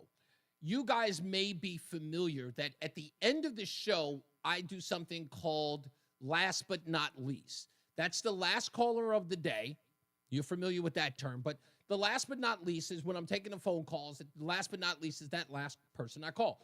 Well, starting tomorrow, did we find out whether or not this is every day? Haven't heard back yet. Okay, we're still waiting to find out. Okay, so I want to say, and I want to give a shout out to a sponsor who's been with us for a long time, who is going to be a part of our last but not least, or, last but not least, caller of the day, and that is Between Rounds, is coming back. And they're joining the Reese on the Radio show, or program for that matter. And they're going to be, of course, giving a dozen bagels a month for 6 months. So Between Rounds will be doing that. And we're Just let them know they got to get the whole dozen at one time. Okay, they do have to get the whole dozen at one time. Is it really? They have to get them all at one time. You get a dozen at one time per month for 6 months. Okay, so a dozen at one time per month for 6 months. Okay, so the last but not least, all right, that caller, whoever that person ends up being, that person starting tomorrow, we're going to find out whether or not it's once a week or if it's every day, but we'll announce that tomorrow as well. So stick around for that, and then we'll put you on hold to make sure that you will get the dozen donuts each month. Bagels. What did I say? I said donuts. Donuts. Bagels. I was used to saying a dozen donuts. A dozen bagels a month for 6 months. I can't believe I did that. My bad. I will clean it up tomorrow. That's how horrible I am. I promise you I'll fix it tomorrow. Let's get back to the phones. 860-522-WTIC. Let's go to Fred in Middletown. How you doing, Fred? Hey, good. I hate to admit it, but a donut trumps a bagel with me every time. Yeah, we don't need that, though, Fred. We don't need donuts. No, we don't. And even a high-end donut is still nothing you should ever put in your mouth, I'm talking about my weight gain. That's what I'm talking about. Oh, yeah. No, I mean, donuts are not food. They're not food, yeah. What do you got going on? So I'd like to suggest that we all have a dog in the January 6th fight. I mean, that's like we're walking along the road and a car swerves and hits one of us and just about kills him and he's lying in the mud. And it's like, gee, let's just walk away from that guy, huh? You know what I mean? Well, no. I don't think, again, I don't think that there should have been a case where, and again, I think the argument that, and I'm forgetting his name. I want to say Mike, but I kind of feel where he's coming from. Even if there was someone who did commit violence against a police officer and that person should be serving a considerable amount of time or a little bit of time, whatever the case is, we have no evidence to rate that on, for lack of a better term. We have nothing to gauge that on because we don't have the evidence to use to at least gauge what the amount of prison time or jail time the person should do, what the punishment should be, because they took that opportunity away from us. They destroyed the records, which itself should be a crime. No, we're moving in the same direction on this. Right. I'm saying that like 1,200 Americans just scooped up whoever was bagels every day. Capitol Police was probably FBI operatives. Wow. And there were people murdered by Capitol Police. I heard this guy, I forget where. Oh, yeah, I don't remember this guy's name. He's in jail, and he's doing all kinds of stuff from jail, from the D.C. Gulag. I don't know how he's doing it. I think I heard him on Wayne Root. Yeah, but he's doing a podcast, in fact. There you go. Yeah. So he saw a woman being beaten on the ground by Capitol Police. He dragged her outside and a Capitol cop came over and like continued beating her on the ground. That's with, correct. Like a metal club until she died. Yep. I mean, this is they better have immunity. Those Capitol Police cops. That's just disgusting. And then just closing with, it gets good to me the impersonations you do. I'm calling high hilarious, and the two-way convos. Yes. That you're doing, I mean, that just gets so good to me. I used to watch this televangelist who do that. You just can't get that any other way. But. It's like, oh, no, never. He's doing both sides of the combo. That's just great. Just that. So I'm assuming that you liked my "There Is No Guest List Tonight." Oh, all that stuff is great, dude. You have 1,000,001 voices. You have like a Mel Blanc in you, dude. Oh, thank you. If I might make a suggestion, you should grab every voice from Elmer Fudd to Bugs Bunny that pops into your head, dude. You haven't missed yet on the voices. Thank you. When you were doing Fannie Willis. Oh, you yes. would bring out an Irish thing, a brogue. That was just hilarious. All right, thank you. Bye-bye. Thank you, Fred. Much appreciated. Yeah, I don't know what it is. When I was a kid, because I couldn't speak a different language, I picked up accents. That was my thing when I was a kid. I couldn't do Spanish. I couldn't do German. No matter how hard I tried, I couldn't do Mandarin. But I would do accents, and that's my favorite thing to do. And probably because I was raised around a lot of comedians. And I will say this is actually true, and I'm going to tell a horrible story. Thank you, Dag. One of the worst things in life that I have to admit is I was insanely jealous of Robin Williams growing up. I think I've told this story before, but I grew up insanely jealous of Robin Williams because the way that he made my mother laugh. If he was doing comic relief, if he was on Mork and Mindy, or he was Saturday Night Live, or whatever it was, my mom was everything Robin Williams. Mrs. Doubtfire, she loved Robin Williams because of the way he made her laugh. I don't know if she had a crush on him or anything, but my mother was, no, get out of her way if Robin Williams was on television. And I was incredibly jealous of that, the way he made my mom laugh. And I wanted to be funny. I wanted to be funny just because Robin Williams was funny and the way that sort of my mom related to him. And I started to emulate him when I got older. And I would start to think quick on my feet. And comedy routines would pop into my head immediately, and I sort of got his comic timing. And accents were his thing. Watching him with Jonathan Winters, forget about it. Even I got addicted to some of those bits. So that's kind of where I got it from. I loved accents because of Robin Williams and the way he made my mom laugh, and I wanted to be a person who made my mom laugh the same way. So, yeah, sort of like an embarrassing story, if you could. Bob is in Middlefield. How we doing, Bob? Good. How you doing, Reese? I'm all right, sir. What's up?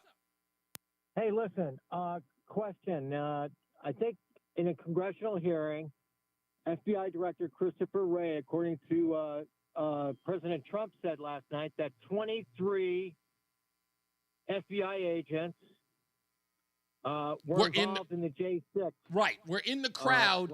I think it's only, if I'm correct about this, Bob, I think the number was 6 who were on duty, and the other ones were just there, was sort of a happenstance. And by the way, I think the number overall is 26. I could be wrong. Somebody correct me in the chat room. But you're right. 6 of them were on duty, if you will, where the others just showed up. And in fact, we found out in the IG report that many of those individuals who were not commissioned to be there committed crimes. Right. Now, according to about pardons, the president can pardon people that were already convicted of a crime. Correct. Nobody else, according to the Constitution. Mm-hmm. So in other words, you can't pardon Fauci. You can't pardon, some of these heinous crime people that we think of, right? Because they haven't been convicted of a crime. It includes the Biden family, all of Biden's relatives except for Hunter, including the president himself. He didn't pardon himself, so in other words, he can go up for conviction.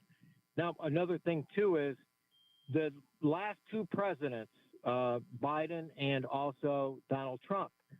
I'd like people to investigate that they did not get inaugurated prior to 12. I mean, after 12 o'clock. According to the Constitution, they have to be after 12 o'clock. Right. And the vice president can't be inaugurated before the president. Why did that? Twice. Yes, hold on. That's so true. Why did that happen this time? I Yeah. picked up on that too, and I went, wait a minute, that's not right. The times were 11:40 yesterday for Vance, and about 11:50 for President Trump. You can't. How can they be inaugurated according to the Constitution until 12 o'clock or after 12 o'clock? And their hands were not on the Bible. Did you notice that? There's I did. Photographs of them. Yes, I do. And I just expressed that to Johnny in Austin. Johnny in Austin texted, asked about that as well. And many people made a big deal out of it. I don't think it was on purpose because Melania was the one who had the Bibles. But if you watch that video again, I believe that it was a traffic issue. Because again, as you already pointed out, they did give the oath of office to J.D. Vance first. But if you notice, when J.D. and watch that video again, I ask everybody to please watch it again. As they are trying to wrangle all of the kids back to their seats, they block Melania from coming up. Donald Trump has got direct view. He's got a direct line of sight to John Roberts.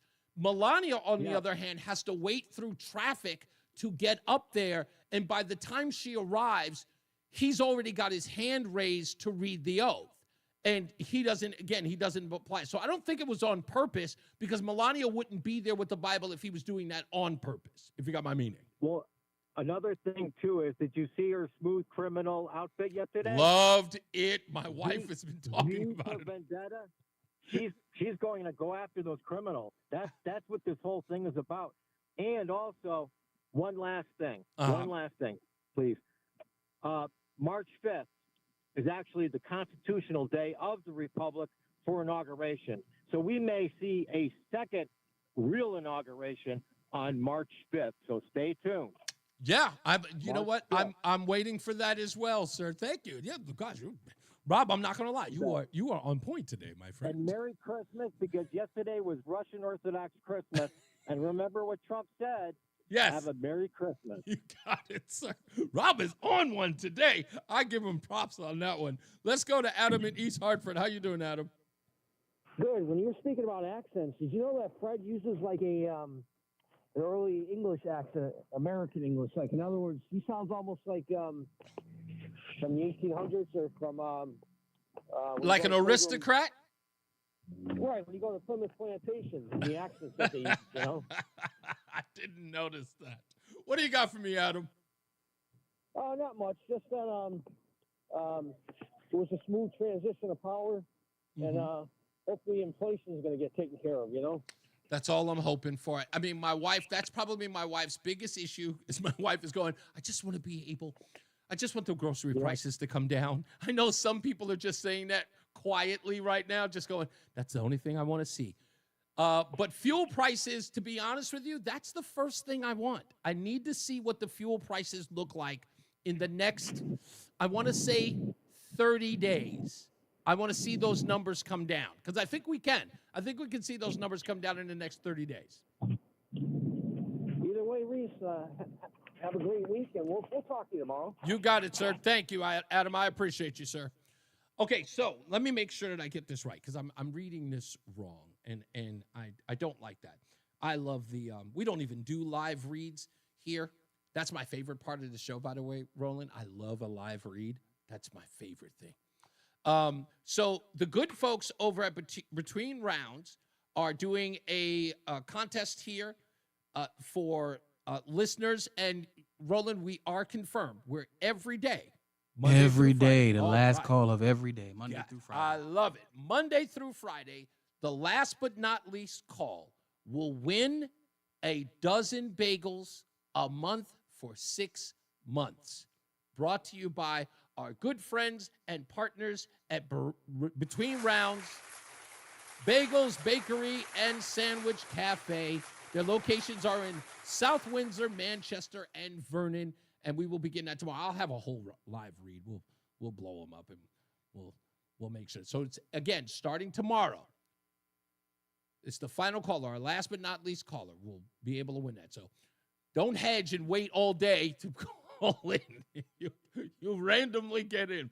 The phones are going to ring off the hook at the end of the day. I'll tell you that much. That much I know. Speaking of last but not least, let's take Mike in Plainville. How you doing, Mike? Thanks for letting me in. These people, they see these leaders, these people that run for office. I don't call them leaders. They're far short of leadership. They look at them and they say, wow, look at him. Doesn't he look sharp? Or look at her. Doesn't she look sharp? And they're so smart. They're smart. They're intelligent. But their trademark is they're smart enough to manipulate population of this country, the people that are stupid and they don't listen, the people that don't do their background, their research on these people. But Mike, you have to look at it this way. Remember, it did not have the effect that we saw years before.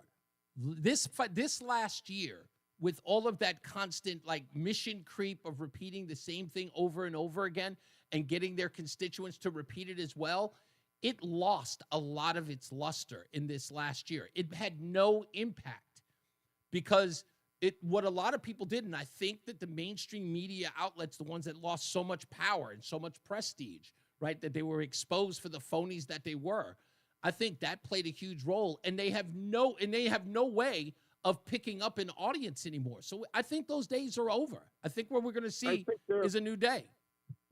Stick a fork in Chris Murphy and Blumenthal because they're all done. Absolutely, sir. Absolutely. I can't wait until the people of Connecticut realize the farce that those two yahoos are. But that's okay. As I always say, radio is free, so we thank you for paying attention. Remember to keep JC in your hearts and in your mind. Sean Patrick, we love you and we miss you. Remember that panic is not planning, so plan your work and work your plan. I'm Reese on the radio. You have a good night and a pleasant tomorrow. And let's get you home with Mark Christopher in the BPS Traffic Center. Good night, Mark. Hey, Reese, good night. Have a good night. We'll see you tomorrow if you're heading into Hartford westbound 84. Got some slow. All right, sir. Thank you, sir. Getting on and popping. Yep, let's go. Let's go. Yeah, I still haven't heard any word, by the way. You still haven't what? I haven't heard anything yet. 33 and 32. Oh, it should be coming around. I seen Steve in Janine's office today, so okay. They were having a nice little talk. Was it just a regular old powwow? I don't know. Haven, and we do have a road we'll see. closure in All right. Torrington. We'll Yes, sir. All right. Talk to you later. They shut down directions between Pothier Road and Weed Road. Oh, Janine loves your intro, by the way, too. She said, I absolutely love it. That's good. I'm glad. News Talk 1080. All right. Talk to you tomorrow. Only found out today watching Senator Kennedy's speech on the Senate floor. Yeah, I know that you probably did. Yes, John Beckman. But that has no impact on me at all. I know people are worried about that. In fact, when it happened, a lot of people talked about it. It has no impact on me. I promise you. I don't have to go anywhere. And plus, I've got bigger and better plans happening. Trust me. Trust me when I tell you. Well prepared. You guys have a wonderful night. Thank you, Kevin. Michael A., thank you, sir, as always. Sokolowski, God bless you, sir. And everybody else, Dag, thank you again. Great text. I appreciate it, and I'm glad you appreciate the show. All right, we will see you guys tomorrow. Don't forget, download the app or go to reseontheradio.com, and we'll see you tomorrow. All right, holler.